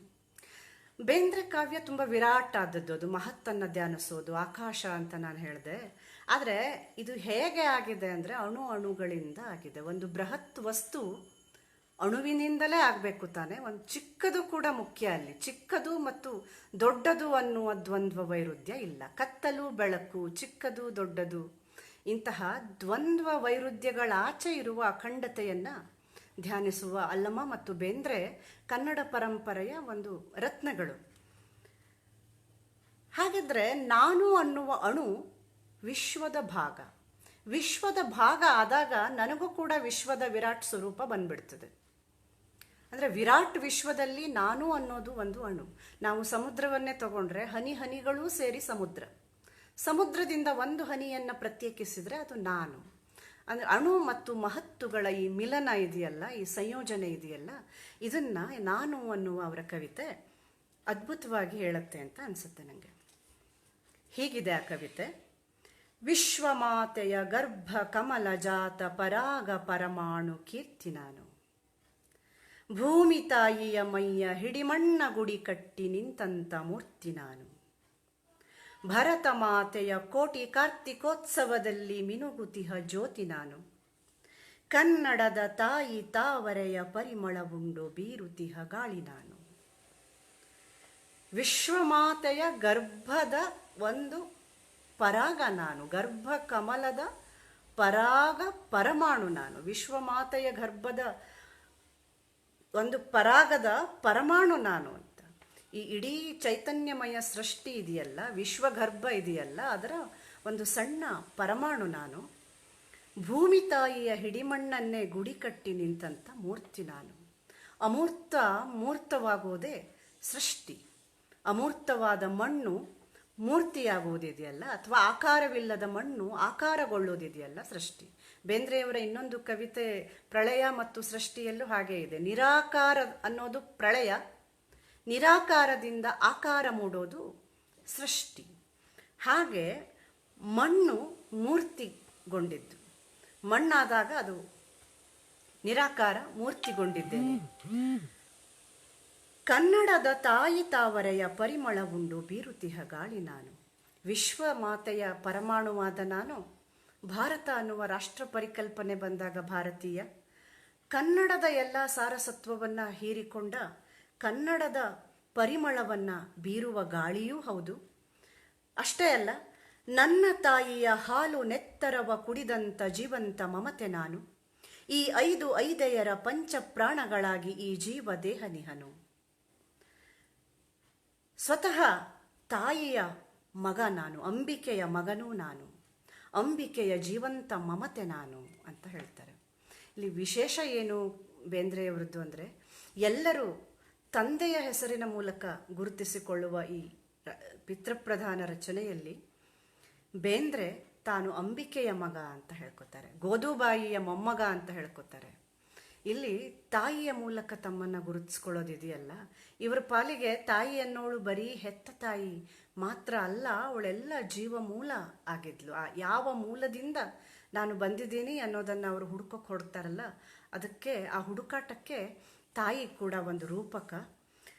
ಹೌದು, ನಾನು ತಾಯಿಯ ರಕ್ತ ಮಾಂಸಗಳನ್ನು ಹಂಚಿಕೊಂಡು ಹುಟ್ಟಿದ ಒಂದು ಜೀವಂತ ಮಾಂಸದ ಮುದ್ದೆಯೂ ಹೌದು. ಅದನ್ನೆಲ್ಲ ಗಳಿಯಕ್ಕಾಗಲ್ಲ. ನಾನು ವಿಶ್ವದ ಭಾಗ ಹೇಗೋ ನಾನು ಮಾಂಸಲವಾದ ಮನುಷ್ಯ ಕೂಡ ಹೌದು. ಈ ಜೀವ ದೇಹ ನನ್ನ ತಾಯಿಯ ಬಳುವಳಿ. ಹೃದಯಾರವಿಂದದಲ್ಲಿರುವ ನಾರಾಯಣನೆ ತಾನಾಗಿ ದತ್ತ ನರನು ವಿಶ್ವದೊಳ ನುಡಿಯಾಗಿ ಕನ್ನಡಿಸುತಿಹನಿಲ್ಲಿ ಅಂಬಿಕಾ ತನೆಯನಿವನು. ಹೃದಯದಲ್ಲಿರುವ ನಾರಾಯಣನೇ ದತ್ತನಾಗಿ ಇಲ್ಲಿ ಸಿಕ್ಕಿದ್ದೇನೆ. ನಾನು ದತ್ತಾತ್ರೇಯ ಬೇಂದ್ರೆ. ನನ್ನೊಳಗೆ ಇದ್ದಾನಲ್ಲ ನಾರಾಯಣ, ನನ್ನೊಳಗೆ ಇದೆಯಲ್ಲ ನಾನು ಹುಡುಕುವ ಆ ಅಮೃತತ್ವ, ಆ ಚೈತನ್ಯ, ದೇವರು, ಏನು ಬೇಕಾದರೂ ಹೆಸರಿಟ್ಕೊಳ್ಳೋಣ. ಆ ನಾರಾಯಣನೇ ದತ್ತನಾಗಿದ್ದೇನೆ, ಜಗತ್ತಿಗೆ ಕೊಡಲ್ಪಟ್ಟಿದ್ದೇನೆ ದತ್ತಾತ್ರೇಯನಾಗಿ, ದತ್ತಾತ್ರೇಯ ಬೇಂದ್ರೆಯಾಗಿ. ಬೇಂದ್ರೆ ದತ್ತಾತ್ರೇಯನ ಆರಾಧಕರು ಕೂಡ ಆಗಿದ್ರು. ವಿಶ್ವದೊಳ ನುಡಿಯಾಗಿ ಕನ್ನಡಿಸುತ್ತೀನಹನಿಲ್ಲಿ ಅಂಬಿಕಾ ತನೆಯನಿವನು. ಇದು ಮುಖ್ಯ. ವಿಶ್ವದ ಒಳನುಡಿಯನ್ನು ನಾನು ಕನ್ನಡಿಸ್ತಿದ್ದೇನೆ ಅಂತ ಹೇಳ್ತಾರೆ. ವಿಶ್ವದ ಒಳನುಡಿ ಯಾವುದು? ಅದೇ ಕಂಪಿನ ಕರೆ ಅಂತ ನಾವು ಮೊದಲು ನೋಡಿದ್ವಿ. ಶಬ್ದದೊಳಗಿನ ನಿಶ್ಶಬ್ದ ಅನ್ನುವ ಮಾತನ್ನು ಕೇಳಿದ್ವಿ. ಆ ಒಳಧ್ವನಿ ಇದೆಯಲ್ಲ, ಸೃಷ್ಟಿಯ ಒಳ ವಾಂಛೆ, ಯಾರ ಕಾಮದಿಂದ ಈ ಸೃಷ್ಟಿ ಉಂಟಾಗಿದೆಯೋ, ಆ ಸೃಷ್ಟಿಯ ಹಿಂದೆ ಯಾರ ಆಲೋಚನೆ ಇದೆಯೋ ಗೊತ್ತಿಲ್ಲ ನಮಗೆ. ಆ ವಿಶ್ವದ ಒಳನುಡಿಯನ್ನು ಕನ್ನಡಿಸ್ತಾ ಇದ್ದಾನೆ, ಕನ್ನಡ ಭಾಷೆಯ ಮೂಲಕ ನಾನು ನಿರೂಪಿಸ್ತಾ ಇದ್ದೇನೆ. ಅಂಬಿಕಾ ತನೆಯನಿವನು ಅಂತ ಈ ಕವಿತೆ ಇಡೀ ವಿಶ್ವದ ಭಾಗವಾಗಿ ಆ ವಿಶ್ವ ಮೈತ್ರಿಯನ್ನು ಕಾಣಿಸುವಂತಹ ಕವಿತೆ. ಬೇಂದ್ರೆ ಒಂದು ಕಡೆ ಹೇಳ್ತಾರೆ, ಗ್ರಹಗೋಲ ಸಿಂಫನಿ ಅನ್ನೋ ಒಂದು ಮಾತು ಬರ್ತದೆ. ಅವರು ಬ್ರಹ್ಮಾಂಡದ ಬಗ್ಗೆ ಧ್ಯಾನಿಸ್ತಾ ಯೋಚಿಸ್ತಾ ಅವ್ರಿಗನ್ಸುತ್ತೆ ಈ ಇಡೀ ಬ್ರಹ್ಮಾಂಡವೇ ಒಂದು ಸಿಂಫನಿ ಅಂತ, ಅಂದರೆ ಒಂದು ವಾದ್ಯಗೋಷ್ಠಿ ಇದ್ದ ಹಾಗೆ. ಬೇಂದ್ರೆ ಒಂದು ರೀತಿ ನಾದಯೋಗಿಯವರು. ನಾದದ ಬಗ್ಗೆ ಅವರಿಗೊಂದು ತೀವ್ರವಾದ ತುಡಿತ ಇತ್ತು. ಅವರು ನಾದದ ಮೂಲಕವೇ ಅಭಿವ್ಯಕ್ತಿಸ್ತಾ ಇದ್ರು. ನಾದ ಅವರ ಒಳಗಡೆ ಇತ್ತು. ಆ ನಾದದ ಕುರಿತು ಅವರು ಅನೇಕ ಕವಿತೆಗಳನ್ನು ಬರೆದಿದ್ದಾರೆ ಮತ್ತು ನಾದದ ಬಗೆಗೇನೆ ಧ್ಯಾನಿಸಿದ್ದಾರೆ. ಗ್ರಹಗೋಲ ಸಿಂಫನಿ ಹೇಗೆ ಅಂದರೆ, ಈ ಇಡೀ ಬ್ರಹ್ಮಾಂಡದಲ್ಲಿ ಅನೇಕ ಆಕಾಶಕಾಯಗಳಿವೆ, ಅನೇಕ ನಕ್ಷತ್ರಗಳಿವೆ, ಕೋಟ್ಯಾಂತರ ಆಕಾಶಕಾಯಗಳಿವೆ ಮತ್ತು ಅವೆಲ್ಲ ಚಲನೆಯಲ್ಲಿವೆ. ಅವು ಯಾಕೆ ಒಂದಕ್ಕೊಂದು ಡಿಕ್ಕಿ ಹೊಡ್ಕೊಳ್ಳೋದಿಲ್ಲ? ಹಾಗಾದರೆ ಯಾಕೆ ಅವು ನಾಶವಾಗೋದಿಲ್ಲ? ಯಾಕೆ ಅವು ಸಾಮರಸ್ಯದಿಂದ ಮಿಡೀತಾ ಇವೆ? ಅದನ್ನು ಅವರು ಗ್ರಹಗೋಲ ಸಿಂಫನಿ ಅಂತ ಹೇಳ್ತವೆ. ಬೇರೆ ಬೇರೆ ವಾದ್ಯಗಳು ಏಕನಾದದಲ್ಲಿ ನುಡಿಯೋದು, ಒಂದೇ ಶ್ರುತಿಯಲ್ಲಿ ಮಿಡಿಯೋದು ಸಾಧ್ಯ ಇದೆಯಲ್ಲ, ಹಾಗೆ ಈ ಸೃಷ್ಟಿ ಇದೆ ಅಂತ ಅನಿಸುತ್ತೆ. ಪ್ರಕೃತಿಯ ಎಲ್ಲ ಅಂಶಗಳಲ್ಲೂ ಇಂಥ ಒಂದು ಸಾಮರಸ್ಯವನ್ನು ಅವರು ಕಾಣ್ತಾರೆ ಮತ್ತು ಅಂತಹ ಸಾಮರಸ್ಯ ನಮ್ಮ ಬದುಕಿಗೂ ಬರಲಿ ಅಂತ ಅವರು ಅಪೇಕ್ಷೆ ಮಾಡ್ತಾರೆ. ಮನುಷ್ಯನ ಬದುಕಿನಲ್ಲೂ ಅಂತಹ ಸಾಮರಸ್ಯ ಬರಲಿ. ಸಾಮರಸ್ಯ ಕದಡಿ ಹೋದ್ರೇ ಅಲ್ವಾ ಬದುಕು ನಾಶವಾಗೋದು. ಅಂದರೆ ಧಾರ್ಮಿಕ ಸಾಮರಸ್ಯ ಇರಬಹುದು, ಜಾತಿಯ ಸಾಮರಸ್ಯ ಇರಬಹುದು, ಸಾಮಾಜಿಕ ಸಾಮರಸ್ಯ ಇರಬಹುದು, ಅಥವಾ ನಮ್ಮೊಳಗೆ ಹೋದರೆ ನಮ್ಮೊಳಗಿನ ಜೀವಕೋಶಗಳ ಸಾಮರಸ್ಯವೇ ಇರಬಹುದು. ಯಾವಾಗ ನಮ್ಮ ದೇಹದೊಳಗಿನ ಈ ಸಾಮರಸ್ಯ ಕೆಟ್ಟು ಹೋಗುತ್ತೋ ಆಗ ನಮಗೆ ರೋಗ ಬರ್ತದಲ್ಲ, ಹಾಗೆ ಯಾವಾಗ ಸಾಮಾಜಿಕ ಸಾಮರಸ್ಯ ಕೆಟ್ಟು ಹೋಗುತ್ತೋ ಆಗ ಸಮಾಜ ರೋಗಗ್ರಸ್ತವಾಗ್ತದಲ್ಲ. ನಾವು ಏನನ್ನ ಕಾವ್ಯದ ಮೂಲಕ ಅರಿಯಬೇಕು ಅಂದರೆ ಈ ಸಾಮರಸ್ಯದ ಸೂತ್ರವನ್ನು ಅರಿಯಬೇಕು ಮತ್ತು ಆ ಸೂತ್ರವನ್ನು ಹಿಡಿದು ನುಡಿಸಬೇಕು. ಆ ಸಾಮರಸ್ಯದ ಸೂತ್ರದ ಎಳೆಗಳನ್ನು ಹುಡುಕ್ತು ಬೇಂದ್ರೆ ಕಾವ್ಯ ಮತ್ತು ಅದನ್ನು 4 ತಂತಿಗಳ ಮೂಲಕ ಕಟ್ಟಿಕೊಡ್ತು. 4 ತಂತಿಗಳ ಮೂಲಕ ನಾದವನ್ನು ಅದು ಹೊಮ್ಮಿಸ್ತು ಕವಿತೆ. ಆದ್ದರಿಂದ ನಾವು ಇಡೀ ಬೇಂದ್ರೆ ಕಾವ್ಯವನ್ನು ಏನಾದರೂ ಒಂದು ಸೂತ್ರದಲ್ಲಿ ಹೇಳೋದಾದರೆ ಅದು ಸಮರಸವೇ ಜೀವನ. ಸಮರಸವೇ ಜೀವನ, ರಸವೇ ಜನನ, ವಿರಸ ಮರಣ, ಸಮರಸವೇ ಜೀವನ ಅನ್ನುವ ಈ ಮಾತಿದೆಯಲ್ಲ, ಇದ್ರ ಹಿಂದೆ ಇಷ್ಟೆಲ್ಲ ಅಗಾಧವಾದ ಅರ್ಥಗಳನ್ನು ನಾವು ನೋಡ್ಬೋದು. ಮತ್ತು ಅವರ ಎಲ್ಲ ಕವಿತೆಗಳಲ್ಲೂ ಇಂಥ ಒಂದು ಹೊಳಹನ್ನು ನಾವು ನೋಡ್ತಾ ಹೋಗ್ತೇವೆ. ಇಂತಹ ಒಂದು ಕೆಲವು ತಾತ್ವಿಕ ಒಳನೋಟಗಳನ್ನು ನಾವು ಇಟ್ಕೊಂಡು ಅವರ ಕವಿತೆಯನ್ನು ನೋಡಿದ್ರೆ ಅವರ ಎಲ್ಲ ಸಾಮಾನ್ಯವಾದ ಕವಿತೆಗಳಲ್ಲೂ ಇದಿದೆ ಅಂತ ಅನಿಸುತ್ತೆ. ಅಂದರೆ ಸಾಮಾನ್ಯವಾದ ಕವಿತೆ, ಅಸಾಮಾನ್ಯ ಕವಿತೆ ಅಂತ ಇರಲ್ಲ. ಒಬ್ಬ ಕವಿಯ ದೃಷ್ಟಿಯಲ್ಲಿ ಎಲ್ಲವೂ ಅವನ ಒಳನುಡಿಯೇ ಆಗಿರ್ತದೆ. ಆದರೆ ನಾವು ವಿಮರ್ಶಕರು ಅಥವಾ ನಾವು ಅದನ್ನು ಓದುಗರು ಇದು ಬೇಂದ್ರೆಯವರ ಅಸಾಮಾನ್ಯ ಕವಿತೆ, ಇದು ಅರ್ಥವಾಗುವ ಕವಿತೆ, ಇದು ಅರ್ಥವಾಗದ ಕವಿತೆ, ಹೀಗೆಲ್ಲ ನಾವು ಅದನ್ನು ಶ್ರೇಣೀಕರಣ ಮಾಡ್ತೀವಿ. ಬೇಂದ್ರೆಯವರ ಅನೇಕ ಕವಿತೆಗಳು ಓದಿಗೆ ಒಳಪಡದೆ ಇಳಿದು ಹೋಗಿವೆ ಅನ್ನೋದನ್ನು ನಾವು ಗಮನಿಸಬೇಕು. ಬೇಂದ್ರೆಯವರ ಕೆಲವೇ ಕವಿತೆಗಳನ್ನು ನಾವು ಮತ್ತೆ ಮತ್ತೆ ಓದ್ತೀವಿ. ವಿಮರ್ಶಕರು ಕೂಡ ಅದೇ ಕವಿತೆಗಳನ್ನೇ ಮತ್ತೆ ಮತ್ತೆ ನೋಡಿದ್ದನ್ನು ನಾವು ನೋಡ್ತೇವೆ. ಅನೇಕ ಕವಿತೆಗಳು ದೃಷ್ಟಿಗೆ ಬರದೇ ಹೋಗ್ಬಿಟ್ಟಿವೆ, ಅದ್ಭುತವಾದ ಕವಿತೆಗಳು ದೃಷ್ಟಿಗೆ ಬರದೇ ಹೋಗ್ಬಿಟ್ಟಿವೆ. ಯಾಕಂದರೆ ಅದು ಅರ್ಥ ಆಗೋದಿಲ್ಲ ಅಂತ. ಇನ್ನೊಂದು, ಕೊನೆಗೆ ಬೇಂದ್ರೆ ತಮ್ಮ ಕೊನೆ ದಿನಗಳಲ್ಲಿ ಒಂದು ರೀತಿ ಅರ್ಥದ ಆಚೆಗೆ ನಡೆದು ಹೋಗ್ಬಿಟ್ರು. ಅವರು ನಮಗೆ ಎಟಕ್ತಾನೆ ಇರಲಿಲ್ಲ, ಒಂಥರ ಅರಳು ಮರಳಿನ ಸ್ಥಿತಿಗೆ ಜಾರ್ಬಿಟ್ರು. ಅದು ನಮಗೆ ಅರ್ಥವಾಗದ ಹಾಗೆ ಏನೇನೋ ಬರೆದ್ರು ಅಂತ. ಅಂದರೆ ನಾನು ಮೊದಲು ಹೇಳಿದ ಹಾಗೆ ಅರ್ಥ ಅನ್ನೋದು ನಮ್ಮ ಪಾಲಿನ ಅರ್ಥ ಅಲ್ವಾ. ಯಾವುದು ಅರ್ಥ ಅಂತ ನಾವೇ ದಿಗ್ಬಂಧನ ಮಾಡ್ಕೊಂಡಿದ್ದೀವಿ. ಅದರ ಆಚೆಗೆ ಇರೋದನ್ನು ನಾವು ಗ್ರಹಿಸಲಾರದೆ ಹೋಗ್ತೀವಿ. ಅದು ಬೇಂದ್ರೆಯ ತಪ್ಪಲ್ಲ, ಅದು ನಮ್ಮ ತಪ್ಪು ಅಷ್ಟೇ. ಅದನ್ನೇ ಅವರು ಒಂದು ಕವಿತೆಯಲ್ಲಿ ಹಾಗೆ ಗೇಲಿ ಕೂಡ ಮಾಡ್ತಾರೆ. ನಿಮಗೆ ಅರ್ಥ ಆಗದೆ ಇದ್ದರೆ ಅದು ನನ್ನ ತಪ್ಪಲ್ಲ ಅನ್ನೋ ರೀತಿಯ ಒಂದು ಕವಿತೆಯನ್ನು ಕೂಡ ಅವರು ಬರೆದಿದ್ದಾರೆ. ಅದು ಇಲ್ಲೆಲ್ಲೋ ಇದೆ, ನಾನು ಸಿಕ್ಕರೆ ಓದ್ತೀನಿ, ಇಲ್ಲಾಂದರೆ ಬೇರೆ ಕವಿತೆಗೆ ಮುಂದುವರಿತೀನಿ. ಇಲ್ಲ, ಅದು ಆಮೇಲೆ ಸಿಗ್ಬಹುದು, ನೋಡೋಣ. ಸ್ವಲ್ಪ ಮಾತು ಜಾಸ್ತಿ ಆಯ್ತೇನೋ, ಕವಿತೆ ಕಡೆಗೆ ಹೋಗೋಣ ಅಂತ ಅನ್ಕೋತೀನಿ. ನೀವೇನಾದರೂ ಹೇಳಿದರೆ ನಾನು ಅದನ್ನು ಗ್ರಹಿಸ್ಕೊಂಡು ನನ್ನ ಮಾತು ಹೇಗೆ ಅನ್ನಿಸ್ತಾ ಇದೆ ನನಗೆ ಗೊತ್ತಾಗ್ತಾ ಇಲ್ಲ, ನಾನು ಹಾಗೆ ಮುಂದುವರಿಬೋದು ಅಂತ ಅನಿಸುತ್ತೆ. ಕೆಲವು ಕವಿತೆಗಳನ್ನು ಓದಬೇಕು ಅಂತ ನಾನು ಆರಿಸಿ ಇಟ್ಕೊಂಡಿದ್ದೀನಿ. ಆ ಕವಿತೆಗೆ ಹೋಗ್ತೀನಿ. ನಾನು ಹೇಳ್ದನಲ್ಲ, ಕೆಲವು ಕವಿತೆಗಳು ಅಷ್ಟೊಂದು ಪರಿಚಿತ ಅಲ್ಲ, ಆದರೆ ಮುಖ್ಯ, ಅದು ತುಂಬ ಮುಖ್ಯ ಕವಿತೆ. ಬೇಂದ್ರೆ ಸಾಹಿತ್ಯ ಸಮ್ಮೇಳನದ ಅಧ್ಯಕ್ಷರಾದಾಗ ಬೇಂದ್ರೆ ಅವರು 1943ರಲ್ಲಿ ಕನ್ನಡ ಸಾಹಿತ್ಯ ಸಮ್ಮೇಳನದ ಅಧ್ಯಕ್ಷ ಭಾಷಣವನ್ನು ಮಾಡುವುದಕ್ಕೂ ಮೊದಲು ಈ ಕವಿತೆಯನ್ನು ಓದ್ತಾರೆ.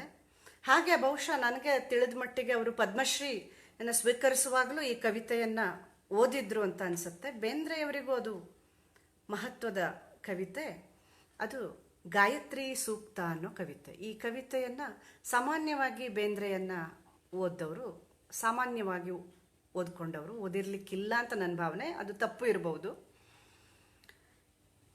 ಯಾಕಂದರೆ ನಾವು ಮೊದಲೇ ಹೇಳಿದಾಗೆ ಬೇಂದ್ರೆಯನ್ನು ಶ್ರಾವಣದ ಕವಿ, ಬೇಂದ್ರೆಯನ್ನು ಜಾನಪದ ಕವಿ, ಬೇಂದ್ರೆಯನ್ನು ಧಾರವಾಡದ ಕವಿ, ಹೀಗೆ ಬೇರೆ ಬೇರೆ ರೀತಿಯಲ್ಲಿ ನಾವು ಚೌಕಟ್ಟುಗಳನ್ನು ಹಾಕಿ ಅಷ್ಟಷ್ಟೇ ಓದ್ಕೊಂಡು ಬಿಟ್ಬಿಟ್ಟಿದ್ದೀವಿ.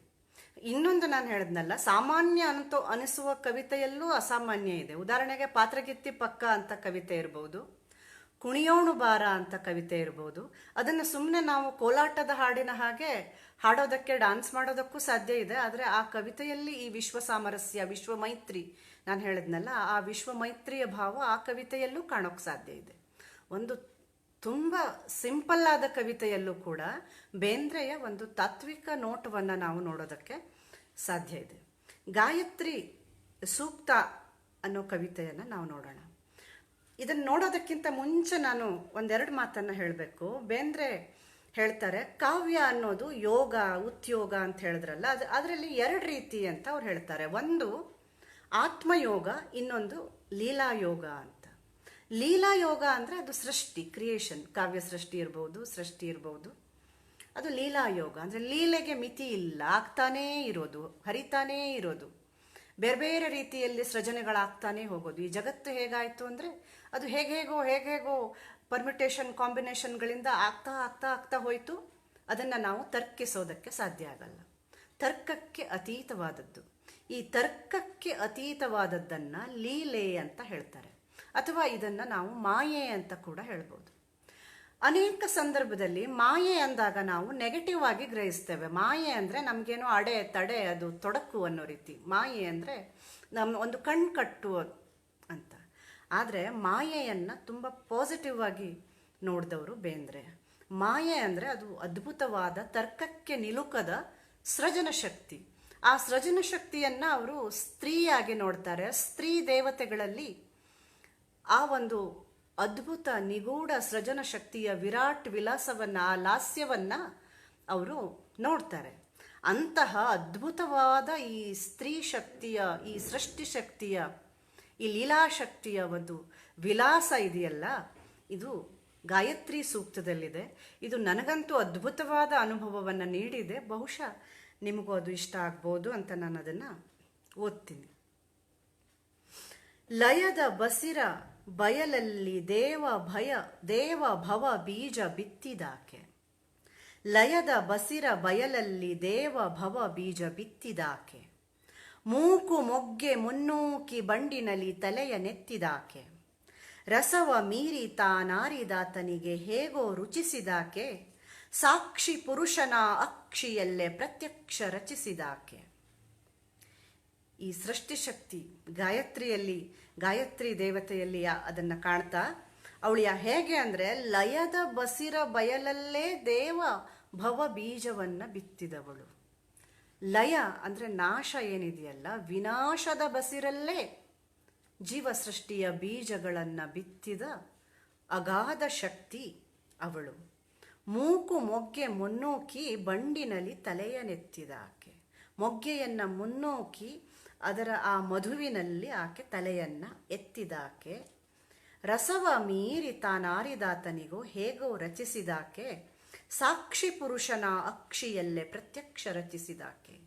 ಈ ವಿಶ್ವದ ಸಾಕ್ಷಿ ಪ್ರಜ್ಞೆಯಾಗಿ ಇರೋದು ಪುರುಷ ತತ್ವ ಮತ್ತು ಕ್ರಿಯಾಶೀಲವಾದದ್ದು ಸ್ತ್ರೀ ತತ್ವ ಅಂತ ಏನಿದೆಯಲ್ಲ, ಆ ಸಾಕ್ಷಿ ಪುರುಷನ ತಟಸ್ಥವಾದ ಆ ಕಣ್ಣುಗಳಲ್ಲೇ ಅವಳು ಪ್ರತ್ಯಕ್ಷವಾಗಿ ಲೋಕದ ರಚನೆಯನ್ನ ಮಾಡಿದವಳು, ರಚಿಸಿದಾಕೆ. ಜಡದ ಪ್ರಾಣ ಗತಿಯ ಜಡಿದು ಮಿಡಿದು ಸ್ವರ ಮೇಳ ಕೋದಿದಾಕೆ. ಕೋಟಿ ಚಿಕ್ಕೆ ಪುಟಕಿರುವ ಬಯಲ ಹೊತ್ತಿಗೆಯ ನೋದಿದಾಕೆ. ಪಿಂಡಗಳನ್ನು ಬ್ರಹ್ಮಾಂಡಗಳನ್ನು ಮಣಿಮಾಲೆ ಮಾಡಿದಾಕೆ.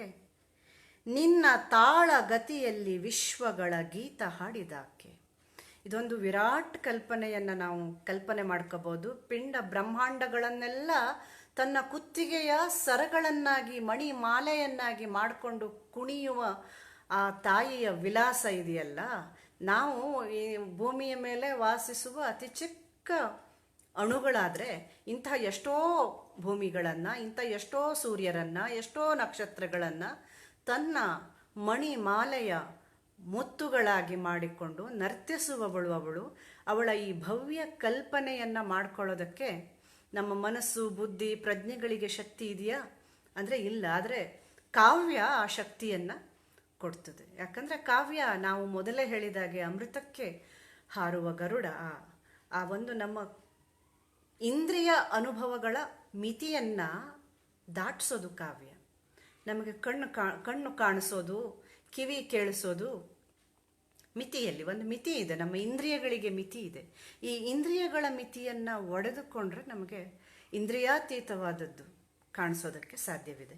ಅಂತಹ ಒಂದು ಅನುಭವವನ್ನು ಕಟ್ಕೊಡ್ತಾರೆ. ಇದು ಇಂದ್ರಿಯಾತೀತವಾದ ಅನುಭವವನ್ನು ಐಂದ್ರಿಕ ಅನುಭವಗಳ ಸರಣಿಯಲ್ಲೇ ಕಟ್ಕೊಡ್ತಾರೆ.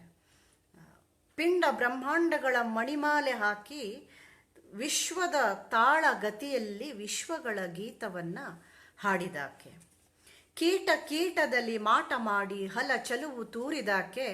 ಪಶುವಿನಿದಿರು ಮರಿದೂಡಿ ಮೋಡಿಯಲ್ಲಿ ಒಲವ ಹೀರಿದಾಕೆ. ಹಾವಭಾವದಲ್ಲಿ ಭೋಗಯೋಗದಲ್ಲಿ ನಲಿವ ತೋರಿದಾಕೆ. ಸಕಲ ವಿಕಲಗಳ ಕಲೆಯ ಜಾಲದಲ್ಲಿ ಬಲವ ಮೀರಿದಾಕೆ. ಮೋಹವನ್ನು ಕೊಡುವವಳು ಇವಳೇ, ಚೆಲುವನ್ನು ಕೊಡುವವಳು ಇವಳೇ. ಪಶುಗಳಲ್ಲಿ, ಪ್ರಾಣಿಗಳಲ್ಲಿ ಅಥವಾ ಮನುಷ್ಯನೂ ಒಂದು ಪ್ರಾಣಿ ಅಂತಾದರೆ, ಮನುಷ್ಯನಲ್ಲಿ ಎಲ್ಲ ರಾಗಭಾವಗಳನ್ನು ತುಂಬಿದವಳು ಕೂಡ ನೀನೇ ಅಂತ ಹೇಳ್ತಾರೆ. ನಾವು ಎಲ್ಲಿ ರಾಗಭಾವಗಳನ್ನು ಮಿತಿ ಅಂತ ಕಾವ್ಯ ನೋಡೋದಕ್ಕೆ ಸಾಧ್ಯ ಇಲ್ಲ. ಯಾಕಂದರೆ ಕವಿಗೆ ರಸ ಬೇಕು, ಕವಿಗೆ ಭಾವಗಳು ಬೇಕು, ವಾತ್ಸಲ್ಯ ಎಲ್ಲವೂ ಕೂಡ ಬೇಕು.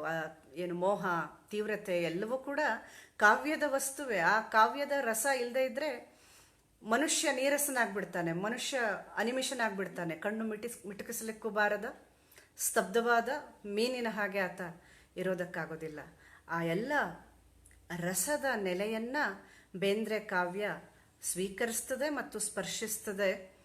ಅದರಿಂದ ಕೀಟ ಕೀಟದಲ್ಲಿ ಮಾಟ ಮಾಡಿ ಹಲ ಚಲುವು ತೂರಿದಾಕೆ ಪಶುವಿನಿದಿರು ಆ ಮರಿಯನ್ನ ದೂಡಿ ಆ ಪಶುವಿನಲ್ಲಿ ಒಂದು ಮಮತೆ ಮಮಕಾರ ವಾಂಛೆಗಳು ಮೂಡುವ ಹಾಗೆ ಮಾಡಿದಾಕೆ, ಮನಸ್ಸನ್ನು ನಿಯಂತ್ರಿಸುವಾಕೆ ಆಕೆ, ಹಾವಭಾವದಲ್ಲಿ ಭೋಗಯೋಗದಲ್ಲಿ ನಲಿವು ತೋರಿದಾಕೆ. ಭೋಗ ಮತ್ತು ಯೋಗ ಇವು ಕೂಡ ಪರಸ್ಪರ ವಿರುದ್ಧವಲ್ಲ ಕಾವ್ಯಕ್ಕೆ. ಮುಂದಿನ ಸ್ಟ್ಯಾಂಜಾ ಅದ್ಭುತವಾಗಿದೆ. ಚತುರ್ಮುಖನ ನಾಲಿಗೆಯ ಹಾಸಿ ತುಟಿ ದಿಂಬು ಮಾಡಿದಾಕೆ, ವತ್ಸಲಾಂಛನದ ಹೃದಯ ಕಮಲದಲ್ಲಿ ಮನೆಯ ಹೂಡಿದಾಕೆ. ಹರನ ಮೈಯ ನರೆದುಂಬಿ ಲೀಲೆಯಲ್ಲಿ ತಲೆಯ ನೇರಿದಾಕೆ, ಹೀಗೆ ಕುಣಿಯೇ ಆನಂದ ಲಹರಿ ಈ ಜೀವ ಸೇರಿದಾಕೆ. ಚತುರ್ಮುಖನ ನಾಲಿಗೆಯನ್ನ ಹಾಸಿಕೊಂಡಿದ್ದಾಳೆ ತನ್ನನ್ನು ಆಕೆ ಮಲಗೋದಕ್ಕೆ. ಚತುರ್ಮುಖ ಬ್ರಹ್ಮನ ನಾಲಿಗೆಯನ್ನೇ ಆಕೆ ಹಾಸಿಗೆ ಮಾಡಿ ಆ ತುಟಿಯನ್ನ ದಿಂಬು ಮಾಡಿಕೊಂಡಿದ್ದಾಳೆ. ವತ್ಸಲಾಂಛನದ ಹೃದಯ ಕಮಲದಲ್ಲಿ ಮನೆಯ ಹೂಡಿದಾಕೆ. ವಿಷ್ಣುವಿನ ಹೃದಯ ಕಮಲದಲ್ಲೇ ಅವಳು ಮನೆ ಮಾಡಿಕೊಂಡವಳು. ಹರನ ಮೈಯ ಅರೆದುಂಬಿ ಲೀಲೆಯಲ್ಲಿ ತಲೆಯ ನೇರಿದಾಕೆ. ಇನ್ನು ಶಿವನ ಮೈಯಲ್ಲಿ ಇಡೀ ಅರ್ಧವೇ ಆದವಳು ಅವಳು. ಶಿವನ ಅರ್ಧಾಂಗಿ, ಶಿವನ ಅರ್ಧವೇ ಆದವಳು. ಒಂದು ಮಾತಿದೆ, ಶಿವೆ ಇಲ್ಲದ ಶಿವ ಶವದಂತೆ ಅಂತ. ಶಿವನಿಗೆ ಶಿವತ್ವ ಬರಬೇಕಾದ್ರೆ, ಅವನು ಶಿವನಾಗಬೇಕಾದ್ರೆ ಅಲ್ಲಿ ಶಿವೆಯ ಅರ್ಧ ಬೇಕೇ ಬೇಕು. ಹಾಗೆ ಆ ಪುರುಷನ ಅರ್ಧವಾಗಿ ಆಕೆ ಸೇರಿಕೊಂಡು ತಲೆಯ ಏರಿದಾಕೆ. ಹೀಗೆ ಕುಣಿಯೇ ಆನಂದ ಲಹರಿ ಈ ಜೀವ ಸೇರಿದಾಕೆ. ಜೀವದ ಆನಂದ ಲಹರಿಯಾಗಿ ನೀನು ಕುಣಿ ಅಂತ ಈ ಕಾವ್ಯ ಒಂದು ಉನ್ಮತ್ತ ಕುಣಿತದ ಸ್ಥಿತಿಯನ್ನ, ಗುಂಗನ್ನ ಸೃಷ್ಟಿ ಮಾಡ್ತಾ ಇಡೀ ಬ್ರಹ್ಮಾಂಡದ ನರ್ತನವನ್ನ ಸ್ತ್ರೀ ರೂಪದಲ್ಲಿ ಅದು ತೋರಿಸ್ತದೆ ಅಂತ ಅನ್ಸುತ್ತೆ. ಗ್ರಹಗೋಲ ಸಿಂಫನಿಯಲ್ಲಿ ಇಡೀ ವಿಶ್ವದ ಒಂದು ಸಂಗೀತವನ್ನ, ನಾದವನ್ನ ಅವರು ಕೇಳಿಸಿದ್ರೆ, ಈ ಲಾಸ್ಯದ ಮೂಲಕ, ಗಾಯತ್ರಿಯ ಲಾಸ್ಯದ ಮೂಲಕ ಇಡೀ ಬ್ರಹ್ಮಾಂಡದ ನರ್ತನವನ್ನ, ಈ ವಿಶ್ವ ನರ್ತನವನ್ನ ಅದು ತೋರಿಸ್ತದೆ. ನಾವು ವೈಜ್ಞಾನಿಕವಾಗಿ ನೋಡಕ್ ಹೋದ್ರೂ ಈ ವಿಶ್ವ ನರ್ತಿಸ್ತಾ ಇದೆ ಅನ್ನೋ ಕಲ್ಪನೆ ನಮಗೆ ಹತ್ರ ಆಗುತ್ತೆ. ಯಾಕಂದ್ರೆ ಈ ವಿಶ್ವದಲ್ಲಿರುವ ಕಣಕಣವು ಪರಮಾಣುಗಳು ಕೂಡ ಚಲನೆಯಲ್ಲಿವೆ, ಅವು ನರ್ತಿಸ್ತಾ ಇವೆಯಂತೆ. ನಮಗೆ ವಸ್ತುಗಳು ತಟಸ್ಥವಾಗಿ ಸ್ತಬ್ಧವಾಗಿ ಕಾಣಿಸ್ಬಹುದು, ಆದರೆ ಇವುಗಳೆಲ್ಲದರ ಒಡಲಲ್ಲೂ ಚೈತನ್ಯ ಮಿಡಿತಾನೆ ಇದೆ, ಕುಣಿತಾನೆ ಇದೆ. ಆ ಅವ್ಯಕ್ತವಾದ ಕುಣಿತವನ್ನ ಈ ಕವಿತೆ ತೋರಿಸ್ತದೆ. ಬೀಜದೊಳಗಿನ ವೃಕ್ಷವನ್ನ ಕಾಣಿಸಿದಂತೆ, ಶಿಲೆಯೊಳಗಣ ಪಾವಕವನ್ನ ಕಾಣಿಸಿದಂತೆ, ಶಬ್ದದೊಳಗಿನ ನಿಶಬ್ದವನ್ನ ಕಾಣಿಸಿದಂತೆ, ಬ್ರಹ್ಮಾಂಡದೊಳಗಿನ ಈ ನರ್ತನವನ್ನ ಕಾಣಿಸ್ತದೆ. ಈ ಕವಿತೆ ಮುಂದುವರಿತದೆ. ನಾನು ಇದನ್ನ ಇಷ್ಟಕ್ಕೆ ನಿಲ್ಲಿಸ್ತೇನೆ. ಈ ಕವಿತೆಯನ್ನು ನಾವು ಮತ್ತೆ ಬೇರೆ ಬೇರೆ ಕವಿತೆಗಳನ್ನು ಕೈಗೆತ್ಕೊಳ್ಳೋದಕ್ಕೆ ಇರೋದ್ರಿಂದ. ಹೀಗೆ ಬೇಂದ್ರೆ ಅವರ ಕಾವ್ಯದಲ್ಲಿ ತಾಯಿ ಅಥವಾ ಸ್ತ್ರೀ ಮಾತ್ರ ದೇವತೆಗಳು ಬರುವ ಒಂದು ಕ್ರಮ ಇದೆಯಲ್ಲ, ಅದು ಈ ಲೀಲಾ ಸೃಷ್ಟಿ, ಈ ಜಗತ್ತಿನ ಸೃಷ್ಟಿಯ ಹಿಂದಿನ ಈ ಅದಮ್ಯ ಚೈತನ್ಯವನ್ನು ಅವರು ಸ್ತ್ರೀಯಾಗಿ ಸಾಕ್ಷಾತ್ಕರಿಸ್ಕೊತಾರೆ. ಇನ್ನು ಮಾಯೆ ಅನ್ನೋ ಮಾತನ್ನು ನಾನು ಹೇಳಿದೆ. ಮಾಯೆ ಕೂಡ ಒಂದು ಶಕ್ತಿ, ತರ್ಕಕ್ಕೆ ನಿಲುಕದ, ಹಿಡಿತಕ್ಕೆ ನಿಲುಕದ ಅದಮ್ಯವಾದ ಒಂದು ಸೃಷ್ಟಿಶಕ್ತಿ. ಆ ಮಾಯಾ ಕಿನ್ನರಿ ಎನ್ನುವ ಪದ್ಯ ಕೂಡ ಆ ಮಾಯೆಯನ್ನು ಪಳಗಿಸೋದಕ್ಕೆ ಹೊರಟ ಒಬ್ಬ ಸಿದ್ಧನ ಕಥೆಯನ್ನು ಹೇಳ್ತದೆ. ಬೇಂದ್ರೆಯವರ ಪ್ರಸಿದ್ಧ ಕವಿತೆ ಇದು, ಮಾಯಾ ಕಿನ್ನರಿ ಅನ್ನೋ ಕವಿತೆ. ಇದರ ಹಿನ್ನೆಲೆಯಲ್ಲಿ ಒಂದು ಕಥೆಯನ್ನು ಹೇಳ್ತಾರೆ. ಮರುಳ ಸಿದ್ಧ ಎಂಬ ಮಹಾತ್ಮ ಉತ್ತರ ಭಾರತದಿಂದ ದಿಗ್ವಿಜಯ ಮುಗಿಸ್ಕೊಂಡು ಬರ್ತಾನೆ, ದಕ್ಷಿಣ ಕರ್ನಾಟಕಕ್ಕೆ ಬರ್ತಾನೆ. ಆಗ ಕೊಲ್ಲಾಪುರದಲ್ಲಿ ಮಾಯೆ ಅನ್ನೋ ಯೋಗಿನಿ, ಅವಳು ವಾಗ್ವಾದದಲ್ಲಿ ಎಲ್ಲರನ್ನೂ ಸೋಲಿಸಿರ್ತಾಳೆ. ಅದನ್ನು ಆತ ಕೇಳ್ತಾನೆ. ವಾಗ್ವಾದದಲ್ಲಿ ಅವಳನ್ನು ಸೋಲಿಸೋದಕ್ಕೆ ಅವನು ಹೋಗ್ತಾನೆ. ಮಾಯೆಯ ಜೊತೆ ವಾಗ್ವಾದ ಅನೇಕ ದಿನ ನಡೆದು ಎಲ್ಲ ವಿಷಯದಲ್ಲಿ ಸಿದ್ಧರಿಗೆ ಮಾಯೆ ಸೋತಳು. ಸಿದ್ಧರು ಆ ಮಾಯೆಯನ್ನ ಮಂತ್ರಬಲದಿಂದ ಕಿನ್ನರಿಯನ್ನಾಗಿ ಮಾಡಿಕೊಂಡು ಹೊತ್ಕೊಂಡು ಹೊರಟರು.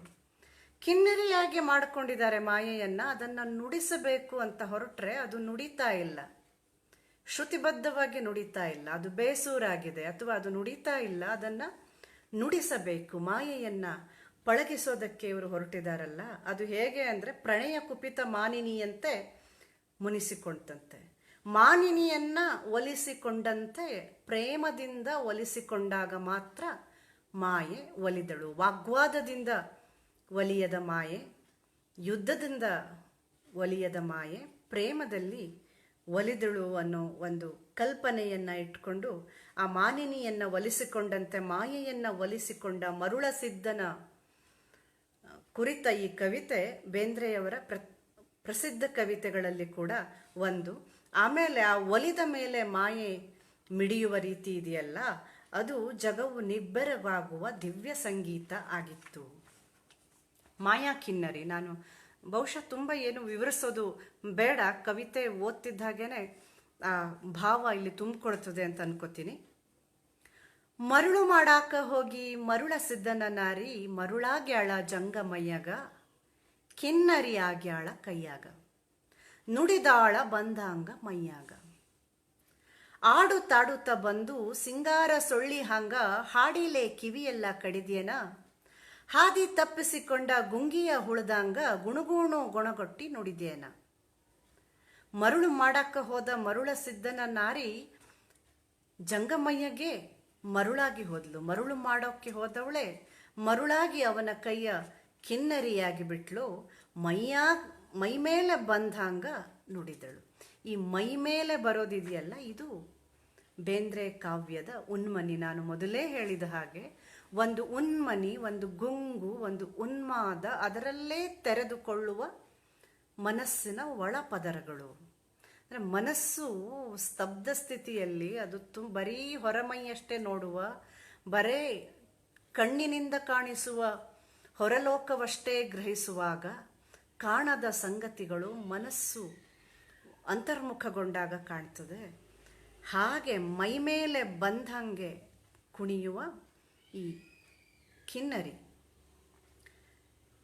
ತನ್ನುಡೆಯನ ಕೂಟ ಚಿನ್ನಾಟ ನುಡಿಸಿದ, ಕುನ್ನಿ ಕುಯ್ಗುಡುವಾಗ ಹಿಡಿದೇನ, ಮುಟ್ಟಿದರ ಮುರುಕುವ ವಯ್ಯಾರ ಕಲಿತೆಲ್ಲಿ, ಸುಳ್ಳಾನ ಸಿಡಿಮಿಡಿ ಸಿಡಿದೇನ, ಎದೆಗುತ್ತಿ ಹಿಡಿದರು ಮುತ್ತಿಟ್ಟು ಮತ್ತಿಷ್ಟು ಮುಳುಮುಳು ಸುಮ್ಮನೆ ಅತ್ತೆನ, ಕೈಯಾಡಿಸಿದಂತೆ ಮೈಕದ್ದು ನಡುಗುವಿ, ಇದು ಹೊಸ ಗಮಕದ ಗತ್ತೆನ, ಮೊದಲ ಬೆಟ್ಟಿಗೆ ಬಂದ ಮಳ್ಹೆಣ್ಣು ಮಾಡಿದಂಗ, ತುಟಿ ಕಚ್ಚಿ ತಡವರಿಸಿ ತಡೆದೇನ, ತಂತ್ಯೆಲ್ಲ ಜೀವದ ತಂತು ನೀ ಅಂತನ, ಶ್ರುತಿ ಹಿಡಿದು ಜತಿ ಹಿಡಿದು ನಡೆದೇನ. ತಂತ್ಯೆಲ್ಲ ಜೀವದ ತಂತು ನೀ ಅಂದಾಗ ಆ ಶ್ರುತಿ ಸೇರೋದು ಸಾಧ್ಯ. ಬರಿಯ ತಂತಿಯಿಂದ ಜೀವ ಸಂಗೀತ ಮೂಡೋದು ಸಾಧ್ಯ ಇಲ್ಲ. ಅದು ಜೀವದ ತಂತುವೇ ಆಗಿ ಜೀವತಂತುವನ್ನು ಮೀಟಿದಾಗ ಜೀವ ಒಲಿಯೋದು ಸಾಧ್ಯ. ಒಂದು ಜೀವ ಇನ್ನೊಂದು ಜೀವಕ್ಕೆ ಒಲಿಯೋದಿದೆಯಲ್ಲ, ಜೀವದ ಸಾಮರಸ್ಯ ಇದೆಯಲ್ಲ, ಅದು ಕೂಡಿದಾಗ ಮಾತ್ರ ಒಂದು ಜೀವ ಸಂಗೀತ, ಜೀವನಾದ ಕೇಳೋದು ಸಾಧ್ಯ ಇದೆಯಲ್ಲ. ಅದು ಆ ಒಲಿಸಿಕೊಳ್ಳುವ ಪರಿಯನ್ನು ಇಲ್ಲಿ ನೋಡ್ತೀವಿ. ತಂತ್ಯೆಲ್ಲ ಜೀವದ ತಂತುನಿ ಅಂತನ, ಶ್ರುತಿ ಹಿಡಿದಾಗ ಜತಿ ಹಿಡಿದು ನಡೆದೇನ. ಕಂಕಣ ಕಾಲುಂಗರ ಮೆಲ್ಲುಸಿರ ಚಂದಕ, ಕುಣಿತಾನ ನಡೆದಂಗ ಕಾಲಾಗ, ಕರಗಿ ಬಾ ಅರಗಿ ಬಾ ಎರಗಿ ಬಾ, ಸಣ್ಣಾಗಿ ಸಕ್ಕರಿ ಬೆರೆದಂಗ ಹಾಲಾಗ, ನಂಬಿಸಿ ರಂಬಿಸಿ ಚುಂಬಿಸಿ ಎದೆಗೊಂಬಿ ಬಿಂಬಿಸಿ ಎದೆಯೊಳಗ ಅಂದಂಗ, ಝಣಣ ಮಿಡಿದಾವ ತಂತಿ ಗೆಜ್ಜಿ ಪೈಜಣ ಕಟ್ಟಿ, ಮಾಯೆಯೇ ಮೈಯೊಳಗ ಬಂದಂಗ. ಹೀಗ ಈ ಕವಿತೆ ಮುಂದುವರಿತಾ ನಾನು ಸ್ವಲ್ಪ ಮುಂದೆ ಹೋಗ್ತೀನಿ. ಇದರ ಕೊನೆ, ಪ್ರಕೃತಿ ಪುರುಷಗೆ ಸೋತು ಪ್ರಾಣಧಂಜಿಯೇ ನೂತು, ಅನುಭವದ ಕಿವಿಮಾತು ಆಧಾಂಗ, ಹಾಸಾದ ಹಾಡಿಗೆ ಹೊಕ್ಕಾತು ಕಿನ್ನರಿ, ನೇಯ್ಗೆಯೊಳಗ ನೂಲು ಹೋದಂಗ. ಪ್ರಕೃತಿ ಪುರುಷನಿಗೆ ಸೋತು ಪ್ರಾಣಧಂಜಿಯೇ ನೂತು, ಪ್ರಾಣದ ಹತ್ತಿಯಿಂದ ನೂಲನ್ನ ನೂತ ಹಾಗೆ ಪ್ರಕೃತಿ ಪುರುಷನಿಗೆ ಸೋತು, ಪುರುಷ ಪ್ರಕೃತಿಗೆ ಸೋತು ಪ್ರಾಣವನ್ನೇ ನೇಯತೊಡಗಿದಾಗ ಅಲ್ಲಿ ಆ ಸೃಷ್ಟಿ ಅನ್ನೋದು ಸಾಕಾರಗೊಳ್ತದೆ. ಅನುಭವದ ಕಿವಿಮಾತು ಆದಂಗ. ಹಾಸಾದ ಹಾಡಿಗೆ ಹೊಕ್ಕಾತು ಕಿನ್ನರಿ, ಹಾಡಿನೊಳಗೆ ಕಿನ್ನರಿ ಹೊಕ್ಕಿತೋ, ಕಿನ್ನರಿಯೊಳಗೆ ಹಾಡು ಹೊಕ್ಕಿತೋ, ನೇಯ್ಗೆಯೊಳಗೆ ನೂಲು ಹೋಯಿತೋ, ನೂಲಿನೊಳಗೆ ನೇಯ್ಗೆ ಹೋಯಿತೋ ತಿಳಿಯದಂಗೆ ನೇಯ್ಗೆಯೊಳಗೆ ನೂಲು ಹೋದಂಗ ಹಾಡಿನೊಳಗೆ ಕಿನ್ನರಿ ಹೊಕ್ಕಂಗ ಅಲ್ಲಿ ಒಂದು ಅದ್ವೈತ ಸಂಭವಿಸಿಬಿಡ್ತದೆ. ಅಲ್ಲಿ ಪ್ರಕೃತಿ ಪುರುಷನಿಗೆ, ಪುರುಷ ಪ್ರಕೃತಿಗೆ ಸೇರಿದಾಗ ಅಲ್ಲಿ ಅಭೇದವಾದ ಒಂದು ಬಾಂಧವ್ಯ ಮೂಡಿದಾಗ ಅಲ್ಲಿ ಮಾಯೆ ಒಲಿತಾಳೆ. ಜೀವದ ರಸಹಿಂಡಿ ತುಂತೂರು ಮಳೆಯಾಗಿ ತಂತಿಯ ತುಂಬೆಲ್ಲ ಸಿಡಿದಂಗ ಮರುಳ ಸಿದ್ಧನ ಕೈಯ ಕಿನ್ನರಿಯಾಗಿ ಸಿಕ್ಕ ಮಾಯೆಯ ಮೈಗೆ ಮೈ ನುಡಿದಂಗ. ಈಗ ಈ ಜೀವ ತುಂಬೂರಿ ರಸವನ್ನ ಸಿಡಿಸ್ತಂತೆ ಎಲ್ಲ ಕಡೆ. ಈಗ ಬದುಕು ರಸಾರ್ದ್ರವಾಯಿತು. ಮರುಳ ಸಿದ್ಧನ ಕೈಯ ಕಿನ್ನರಿಯ ಸಂಗೀತ ಅದು ಪ್ರಾಣದ ಸಂಗೀತ, ಜೀವದ ಸಂಗೀತ ಆಗಿ ಮೈಯೇ ನುಡಿದಳು ಕಿನ್ನರಿ. ಕೊನೆಗೂ ಆ ಕಿನ್ನರಿ ಈ ಮರುಳ ಸಿದ್ಧನ ಕೈಯಲ್ಲಿ ನುಡಿದಳು ಅನ್ನೋ ಒಂದು ಮೋಹಕವಾದ ಮಾಯಕವಾದ ಒಂದು ಭಾವ ಈ ಮಾಯಾ ಕಿನ್ನರಿಯಲ್ಲಿ ಇದೆ. ಬೇಂದ್ರೆಯನ್ನು ನಾವು ಈ ಅರ್ಥದಲ್ಲಿ ಮಾಯಕ ಕವಿ ಅಂತ ಹೇಳ್ಬೋದು. ಈ ಮಾಯ ಕಣ್ಕಟ್ಟಲ್ಲ, ಇದು ಕಣ್ಕಟ್ಟಲ್ಲ, ಕಾಣದುದನ್ನು, ಇಂದ್ರಿಯ ಗ್ರಹಿಕೆಯಾಚೆಗಿನದನ್ನು ಕಾಣುವ ಒಂದು ಮಾಯಗಾರಿಕೆ ಇದು. ಯಾವುರಾಕಿ ನೀ ಮಾಯಕಾರ್ತಿ ಅನ್ನೋ ಕವಿತೆಯಲ್ಲೂ ಕೂಡ ಈ ಮಾಯೆ ಇದೇ ಸೀರೀಸಲ್ಲೇ ಬರುವಂತಹ ಕವಿತೆ ಯಾವುರಾಕಿ ನೀ ಮಾಯಕಾರ್ತಿ ಅಂತಾನು. ಇದು ಕೂಡ ಒಂದು ದೀರ್ಘವಾದ ಕವಿತೆ. ಇದನ್ನು ಹಾಗೆ ಬಿಡೋಣ ಅಂತ ಅನ್ಸುತ್ತೆ, ಬೇರೆ ಕವಿತೆಯನ್ನು ಎತ್ಕೋಬಹುದು.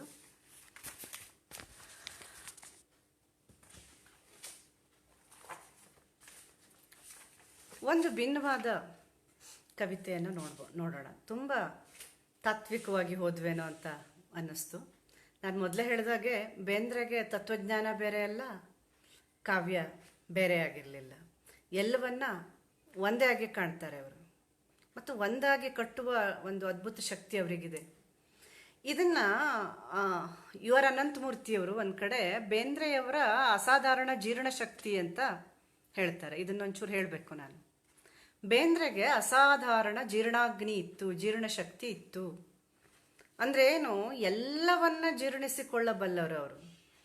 ಉದಾಹರಣೆಗೆ ನಾವು ಕನ್ನಡ ಕಾವ್ಯ ಪರಂಪರೆಯನ್ನು ನೋಡಿದ್ರೆ ಅದು ಶಿಷ್ಟ ಕಾವ್ಯ ಪರಂಪರೆ ಹೇಗಿದೆಯೋ, ನಾವು ಪಂಪರನ್ನಾದಿಗಳಿಂದ ನೋಡ್ಕೊಂಡು ಬರುವ ಶಿಷ್ಟ ಕಾವ್ಯ ಪರಂಪರೆ ಒಂದು ಕಡೆ ಆದರೆ, ಇನ್ನೊಂದು ಕಡೆ ಅಷ್ಟೇ ತೀವ್ರವಾದ, ಅಷ್ಟೇ ಗಹನವಾದ ಜಾನಪದ ಕಾವ್ಯ ಪರಂಪರೆ ಇದೆ.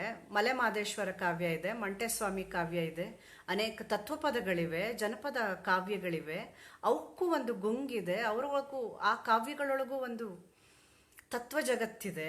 ಅದನ್ನೆಲ್ಲ ಒಳಗೊಂಡಿದ್ರು ಬೇಂದ್ರೆಗೆ ಅದೆಲ್ಲ ಗೊತ್ತಿತ್ತು. ಹಾಗೆ ಅವರಿಗೆ ಆರ್ಷ ಪರಂಪರೆಯೂ ಗೊತ್ತಿತ್ತು, ವೈದಿಕ ಪರಂಪರೆಯ ಒಂದು ಒಳನೋಟ ಕೂಡ ಅವರಿಗಿತ್ತು. ಹಾಗೆ ಅವರು ಪಾಶ್ಚಾತ್ಯ ಅನುಭಾವಿಗಳನ್ನು ಓದ್ಕೊಂಡಿದ್ರು, ಪಾಶ್ಚಾತ್ಯ ತತ್ವಜ್ಞಾನಿಗಳನ್ನು ಓದ್ಕೊಂಡಿದ್ರು. ಎಲ್ಲ ಗೊತ್ತಿತ್ತು, ಅನುಭವ ಗೊತ್ತಿತ್ತು, ತತ್ವಶಾಸ್ತ್ರ ಗೊತ್ತಿತ್ತು, ಜಾನಪದ ಗೊತ್ತಿತ್ತು, ಆರ್ಷೇಯ ನಮ್ಮ ಪರಂಪರೆಯ ಜ್ಞಾನ ಇತ್ತು, ವೇದ ಉಪನಿಷತ್ತುಗಳ ಬಗ್ಗೆ ತಿಳಿದಿದ್ರು. ಹಾಗೆ ವಿಜ್ಞಾನ ಕೂಡ ಅವರ ತುಂಬ ಆಸಕ್ತಿಯ ಕ್ಷೇತ್ರವಾಗಿತ್ತು. ವಿಜ್ಞಾನದ ಬಗ್ಗೆ ಅವರಿಗಿರುವ ಆಸಕ್ತಿಯನ್ನು ಬಹುಶಃ ಅವರು ಇಟ್ಕೊಂಡಿದ್ದ ಲೈಬ್ರರಿ ತೋರಿಸ್ತಾ ಇತ್ತು ಅಂತ ಧಾರವಾಡದ ಮಂದಿ ಹೇಳ್ತಾರೆ. ಅವರ ಲೈಬ್ರರಿ ತುಂಬ ಅಚ್ಚುಕಟ್ಟಾಗಿ ನೀಟಾಗಿರ್ತಾ ಇರಲಿಲ್ಲ, ಹೇಗೋ ಎಸೆದಾಡ್ಕೊಂಡು ಅವ್ರು ಹಾಗೆ ಅಸಡ್ಡಾಳ, ಅಲ್ಲಿದೆ ಭಾಷೆಯಲ್ಲಿ ಹೇಳೋದಾದರೆ ಅಸಡ್ಡಾಳವಾಗಿರ್ತಾ ಇತ್ತು. ಅವ್ರು ಹಾಗೇನೆ ಅಲ್ಲಿ ಪುಸ್ತಕವನ್ನು ಅವ್ರು ಎತ್ಕೊಂಡು ಬಂದು ತೋರಿಸ್ತಾ ಇದ್ರು. ಅಲ್ಲಿ ಅನೇಕ ವಿಜ್ಞಾನದ ಪುಸ್ತಕಗಳ ಸಂಗ್ರಹ ಇತ್ತು. ಸಂಖ್ಯಾಶಾಸ್ತ್ರ ಇರ್ಬೋದು, ಭೌತಶಾಸ್ತ್ರ, ರಸಾಯನಶಾಸ್ತ್ರ, ಇದೆಲ್ಲ ಅವರ ಆಸಕ್ತಿ. ಇದೆಲ್ಲವನ್ನ ಜೀರ್ಣಿಸಿಕೊಂಡು ಅವರು ಕಾವ್ಯವನ್ನು ನೀಡ್ತಾ ಇದ್ರು ಅಂತ. ಅಂದರೆ ಕಾವ್ಯದಲ್ಲಿ ನಾವು ಇದನ್ನು ಬಿಡಿಯಾಗಿ ಹುಡ್ಕೋಕೆ ಸಾಧ್ಯ ಆಗ್ತಾ ಇಲ್ಲ. ಅದು ಪಾಕವಾದ ಮೇಲೆ ಅದೆಲ್ಲ ನೀವು ಬೇರೆ ಬೇರೆ ಹೇಗೆ ತೋರ್ಸೋಕ್ಕಾಗೋದಿಲ್ವೋ, ಬೆಲ್ಲ ಎಲ್ಲಿದೆ, ಮೆಣಸು ಎಲ್ಲಿದೆ, ಸಿಹಿ ಎಲ್ಲಿದೆ, ಖಾರ ಎಲ್ಲಿದೆ, ಅದು ಹೇಗೆ ಬೆರೆತಿತ್ತು, ಇದು ಯಾವುದನ್ನು ನಾವು ಆ ಕೆಮಿಸ್ಟ್ರಿಯನ್ನು ತೋರ್ಸೋಕ್ಕಾಗೋದಿಲ್ವೋ, ಅವ್ರ ಕಾವ್ಯದಲ್ಲಿ ಅದನ್ನೆಲ್ಲ ಬಿಡಿಯಾಗಿ ತೋರ್ಸೋಕ್ಕಾಗದೇ ಇರೋ ಹಾಗೆ ಅದು ಹಳದಗೊಂಡಿದೆ. ಅದೊಂದು ರಸಪಾಕ. ಅದನ್ನು ಅವರು ಪಾಡುಗಳನ್ನೆಲ್ಲ ಹಾಡು ಮಾಡಿಬಿಟ್ಟಿದ್ದಾರೆ. ಹಾಗೆ ಅವರು ಎಲ್ಲವನ್ನ ಜೀರ್ಣಿಸಿಕೊಂಡ್ರು. ಅಂತಹ ಒಂದು ಜೀರ್ಣಾಗ್ನಿ ಅವರಿಗೆ ಇತ್ತು ಅಂತ. ಹಾಗೆ ಅದನ್ನು ಅಲ್ಲಿಡೋಣ. ಅಲ್ಲೊಂದು ಪ್ರಸಂಗವನ್ನು ಅವರು ಬೇಂದ್ರೆ ಬಗ್ಗೆ ಅನಂತಮೂರ್ತಿ ಅವರು ತಮ್ಮ ಪುಸ್ತಕದಲ್ಲಿ ಹೇಳ್ತಾರೆ. ಅದಕ್ಕಿಂತ ಮುಂಚೆ ಅವ್ರು ಹೆಂಗೆ ಹೇಳ್ತಾರೆ ಅದನ್ನೇ ನಾನು ಇಲ್ಲಿ ಓದಿ ತೋರಿಸ್ತೀನಿ. ಬೇಂದ್ರೆ ಕಾವ್ಯದ ಭೂಮಿಕೆಯಾದ ಧಾರವಾಡದ ಪರಿಮಿತ ನೆಲ ಇಡೀ ಆಕಾಶವನ್ನೇ ನುಂಗಿದೆ. ಶೂದ್ರ ಜಾನಪದವನ್ನು, ಆರ್ಷ ವೇದವನ್ನು, ಐರೋಪ್ಯ ತತ್ವಜ್ಞಾನವನ್ನು, ಕನ್ನಡ ಕಾವ್ಯದ ಹಿಂದನ್ನು ಈ ಪ್ರದೇಶದ ಪಚನಾಗ್ನಿಯಾಗಿದ್ದ ಬೇಂದ್ರೆಯ ಸಂವೇದನೆ ಜೀರ್ಣಿಸಿಕೊಂಡಿದೆ. ಈ ಪ್ರಕ್ರಿಯೆ ಜಗತ್ತಿನಲ್ಲಿ ಆಗ ಎಷ್ಟು ಅಪರೂಪವಾಗಿದೆ ಅಂದರೆ ಐರ್ಲೆಂಡಿನ ಕವಿ ಏಟ್ಸ್ ಬಯಸಿದ್ದನ್ನ ಬೇಂದ್ರೆ ಆಗಿದ್ದರು ಅಂತ ಅನಂತಮೂರ್ತಿ ಒಂದು ಕಡೆ ಹೇಳ್ತಾರೆ. ಅಂದರೆ ಏಟ್ಸ್ ಇದನ್ನು ಕನಸ್ತಾ ಇದ್ರು. ಕವಿ ಅಂದವನು ಹೀಗೆ ಎಲ್ಲವನ್ನೂ ಜೀರ್ಣಿಸಿಕೊಂಡಿರಬೇಕು, ಕವಿಯ ಸ್ಮೃತಿಯಲ್ಲಿ ಇವೆಲ್ಲ ಪಾಕವಾಗಿರಬೇಕು. ಅದಕ್ಕೆ ಹೇಳ್ತಾರಲ್ಲ, ಕವಿ ಅಂದರೆ ಅವನು ಜನಾಂಗದ ಸ್ಮೃತಿಗಳಿಗೆ ದನಿಯಾಗುವವನು. ಜನಾಂಗದ ಸ್ಮೃತಿಗಳು ಕವಿಯ ಮೂಲಕ ಮಾತಾಡ್ತವೆ. ಜನಾಂಗದ ಆಶೋತ್ತರಗಳಿಗೆ ಕೊರಳಾಗುವವನು ಕವಿ. ಇದನ್ನೇ ಅವರು ಗುಹಾಧ್ವನಿ, ವಿಶ್ವಮೂಲದ ಮಾತು ಅಂತೆಲ್ಲ ಬೇಂದ್ರೆ ಹೇಳಿರಬೇಕು. ಆದರೆ ಕವಿ ಒಬ್ಬ ವ್ಯಕ್ತಿ ಮಾತ್ರ ಅಲ್ಲ, ಅವನು ಸಮಷ್ಟಿಯಾಗಿರ್ತಾನೆ. ಅವನ ಅಂತರಂಗದೊಳಗೆ ಅವನ ಸುಪ್ತ ಪ್ರಜ್ಞೆಯೊಳಗೆ ಆ ಸಮಷ್ಟಿ ಭಾವ ಇರ್ತದೆ. ಇಡೀ ಪರಂಪರೆಯೇ ಅದರಲ್ಲಿ ಅಡಗಿರ್ತದೆ. ಆ ಪರಂಪರೆಗೆ ಧ್ವನಿ ಕೊಡುವವನು ಮತ್ತು ಒಂದು ಹರಿವು ಕೊಡುವವನು, ಅದಕ್ಕೊಂದು ಮುಂದುವರಿಕೆಯನ್ನು ಕೊಡುವವನು ಕವಿಯಾಗಿರ್ತಾನೆ. ಇದೆಲ್ಲವನ್ನ ಬೇಂದ್ರೆ ಜೀರ್ಣಿಸಿಕೊಂಡಿದ್ರು. ಅವರಿಗೆ ಜಾನಪದ ಬೇರೆ, ಆರ್ಷ ವೇದ ಬೇರೆ ಆಗಿರಲಿಲ್ಲ ಅಂತ. ನಾವು ಏನೇನೋ ಮಾಡ್ಕೋತೀವಿ, ವೈದಿಕ ಕವಿ, ಜಾನಪದ ಕವಿ ಅಂದರೆ ನಮ್ಗೆ ಅವರಿಬ್ರು ಪರಸ್ಪರ ವಿರುದ್ಧ ಅಂತ ಅನ್ಸುತ್ತೆ. ಸಮಾಜಮುಖಿ ಅಲ್ಲ ಹೀಗೆಲ್ಲ ಹೇಳ್ತೀವಿ. ಬೇಂದ್ರೆಯವರನ್ನು ಹೇಳುವಾಗ ಬೇಂದ್ರೆ ಯಾವ್ಯಾವ ಸಮಾಜಮುಖಿ ಕವಿತೆ ಬರೆದ್ರು ಅಂತ ಲೆಕ್ಕ ಹಾಕೋದ್ರೆ ಕುರುಡು ಕಾಂಚಣ ಬರೆದ್ರು, ಪುಟ್ಟ ವಿಧವೆ ಬರೆದ್ರು, ಅನ್ನಯಜ್ಞ ಬರೆದ್ರು, ಹೇಗೆ ಹುಡುಕ್ತೀವಿ, ಪಟ್ಟಿ ಮಾಡ್ತೀವಿ. ಆಮೇಲೆ ಅವರು ಸ್ವಾತಂತ್ರ್ಯ ಹೋರಾಟದ ಕಾಲದಲ್ಲಿ ಇದ್ರು, ಯಾಕೆ ಸ್ವಾತಂತ್ರ್ಯದ ಕುರಿತು ಬರಲಿಲ್ಲ, ಯಾಕೆ ಸಮಾಜದ ಕುರಿತು ಬರಲಿಲ್ಲ, ಹೀಗೆಲ್ಲ ನಾವು ನೋಡೋದು ಇದ್ದೇ ಇದೆ. ಆದರೆ ನಾವು ಬೇಂದ್ರೆಯ ಕಾವ್ಯದ ಒಳತಿರುಳನ್ನು ನೋಡಿದ್ರೆ ಅದು ಏನೆಲ್ಲವನ್ನು ವರ್ತಮಾನದ ಜೊತೆಗೆ ಎಲ್ಲ ಭೂತ, ವರ್ತಮಾನ ಮತ್ತು ಮುಂದಿನ ಕಾಣಿಕೆ ಈ ಎಲ್ಲವನ್ನ ಹೇಗೆ ಏಕವಾಗಿ ಅದು ಜೀರ್ಣಿಸಿಕೊಂಡಿತ್ತು ಅನ್ನೋದನ್ನು ನೋಡೋಕ್ಕೆ ನಮಗೆ ಒಳಗಣ್ಣು ಬೇಕಾಗತ್ತೆ. ಹೀಗೆ ಮತ್ತೆ ಹೇಳ್ತಾರೆ ಅವರು, ಅತೀಂದ್ರಿಯ ಅನುಭವಕ್ಕೆ ಗ್ರಾಮದ ಘಾಟು ತರಬಲ್ಲ ರಸಿಕ ಸಂವಾದದ ನೆಲೆಯಲ್ಲೇ ಪ್ರೌಢಚಿಂತನೆಯನ್ನು ಊರಬಲ್ಲ ಬೇಂದ್ರೆ ಅಂತ ಹೇಳ್ತಾರೆ. ಅತೀಂದ್ರಿಯವಾದ ಅನುಭಾವಿಕ ಅನುಭವಕ್ಕೆ ಗ್ರಾಮದ ಘಾಟನ್ನ ಕೊಡಬಲ್ಲವರಾಗಿದ್ರು, ರಸಿಕ ಸಂವಾದದಲ್ಲೇ ಪ್ರೌಢ ಚಿಂತನೆಯನ್ನು ಬಿತ್ತಬಲ್ಲವರಾಗಿದ್ರು. ಅಂದ್ರೆ ಅವರಿಗೆ ಅನುಭವ ಬೇರೆ ಅಲ್ಲ, ಭವ ಬೇರೆ ಅಲ್ಲ. ಅದಕ್ಕೆ ಹೇಳ್ತಾರಲ್ಲ, ಅನುಭವದ ಏಣಿಯನ್ನೇ ಅವರು ಅನುಭವವನ್ನೇ ಏಣಿಯಾಗಿ ಮಾಡಿಕೊಂಡು ಅನುಭವವನ್ನು ಮುಟ್ಟಿದ್ರು ಅನ್ನೋ ಮಾತುಗಳೆಲ್ಲ ಇದೆಯಲ್ಲ. ಅದರಿಂದ ಬೇಂದ್ರೆ ಕಾವ್ಯ ಅದು ಅನುಭವದ ಕಾವ್ಯ. ಅನುಭವದ ಮೂಲಕ ಅವರು ಅನುಭವ ಮುಟ್ತಾರೆ. ಬೇಂದ್ರೆ ಪಕ್ಕಾ ಲೌಕಿಕರಾಗಿದ್ರು. ಧಾರವಾಡದವರು ಅನೇಕರು ನೋಡ್ತಾ ಇದ್ದೀರಿ. ಬೇಂದ್ರೆ ಪಕ್ಕಾ ಲೌಕಿಕರು. ಅತ್ಯಂತ ಸಿಟ್ಟು, ಅಸಹಜತೆ, ಮೊಂಗೋಪ, ಒಂದು ರೀತಿ ವಿಚಿತ್ರ ವರ್ತನೆ ಎಲ್ಲ ಇತ್ತು. ಇದಕ್ಕೆ ಹೇಳ್ತಾರೆ, ಇದು ಒಂದು ರೀತಿ ಅವಧೂತರ ವಕ್ರತೆ ಅಂತ. ಅವಧೂತರ ವಕ್ರತೆ, ಅವರು ಒಂಥರ ಅವರ ವಿಚಿತ್ರವಾಗಿರೋದು, ಅವರ ಮನಸ್ಸು, ಅವರ ಮೂಡ್ ಬದಲಾಗ್ತಾ ಇರೋದೇನಿದೆಯಲ್ಲ, ಅವಧೂತರ ಒಂದು ವಿಚಿತ್ರ ಸ್ಥಿತಿಯನ್ನ ಬಲ್ಲ ಭಾರತೀಯರು, ಭಾರತೀಯ ಮನಸ್ಸುಗಳು ಅಥವಾ ನಾವು ಬೇಂದ್ರೆಯವರನ್ನು ಸ್ವೀಕರಿಸ್ತೀವಿ ಮತ್ತು ಅವರನ್ನು ಒಪ್ಕೋತೀವಿ. ಇಂತಹ ಎಲ್ಲ ವೈಚಿತ್ರ್ಯಗಳನ್ನು ಉಳ್ಳ ಬೇಂದ್ರೆಯನ್ನ ನಾವು ಯಾಕೆ ಪ್ರೀತಿಸ್ತೀವಿ ಅಂದರೆ ಅವರಲ್ಲಿ ಒಂದು ಅವಧೂತತನ ಇತ್ತು. ಅದು ಅವಧೂತನ ವಕ್ರತೆ. ಅವಧೂತ ಹುಚ್ಚನ ಹಾಗಿರ್ತಾನೆ, ಉನ್ಮತ್ತನ ಹಾಗಿರ್ತಾನೆ, ಮಗು ಥರ ಇರ್ತಾನೆ, ರಾಜನ್ ಥರನೂ ಇರ್ತಾನೆ, ಭಿಕ್ಷುಕನ ಥರನೂ ಇರ್ತಾನೆ, ಯೋಗಿ ಭೋಗಿ ಎಲ್ಲವೂ ಆಗಿರ್ತಾನೆ. ಅವನನ್ನ ಒಂದೇ ಪಾತ್ರೆಯಲ್ಲಿ ಹಿಡಿದಿಡೋಕ್ಕಾಗೋದಿಲ್ಲ. ಅವನು ಹೀಗೆ ಅಂತ ಹೇಳೋಕ್ಕೇ ಆಗೋದಿಲ್ಲ. ಕ್ಷಣ ಕ್ಷಣಕ್ಕೂ ಬದಲಾಗುವ ಈ ವಿಶ್ವ ಪ್ರವಾಹದಂತೆ ಒಬ್ಬ ಅವಧೂತ ಇರ್ತಾನೆ. ಅವನು ವಕ್ರವಾಗಿ ನಮಗೆ ಕಾಣ್ತಾನೆ. ಆ ಅವಧೂತನ ವಕ್ರತೆ ಬೇಂದ್ರೆಗೂ ಇತ್ತು. ಅವರು ಎಷ್ಟೋ ಸಲ ಮುಂಗೋಪಿಯಾಗಿ ವರ್ತಿಸಿದ್ದು ಇದೆಲ್ಲ ಇದೆ. ಆದರೆ ಅತೀಂದ್ರಿಯ ಅನುಭವಕ್ಕೆ ಗ್ರಾಮದ ಘಾಟು ಕೊಡಬಲ್ಲವರಾಗಿದ್ರು. ಅವರು ವಿನಾಕಾರಣ ಸಿಟ್ಟಿಗೇಳೋದು ಇವೆಲ್ಲ ಹೇಳ್ತಾ ಒಂದು ಅನುಭವ ಹೇಳ್ತಾರೆ.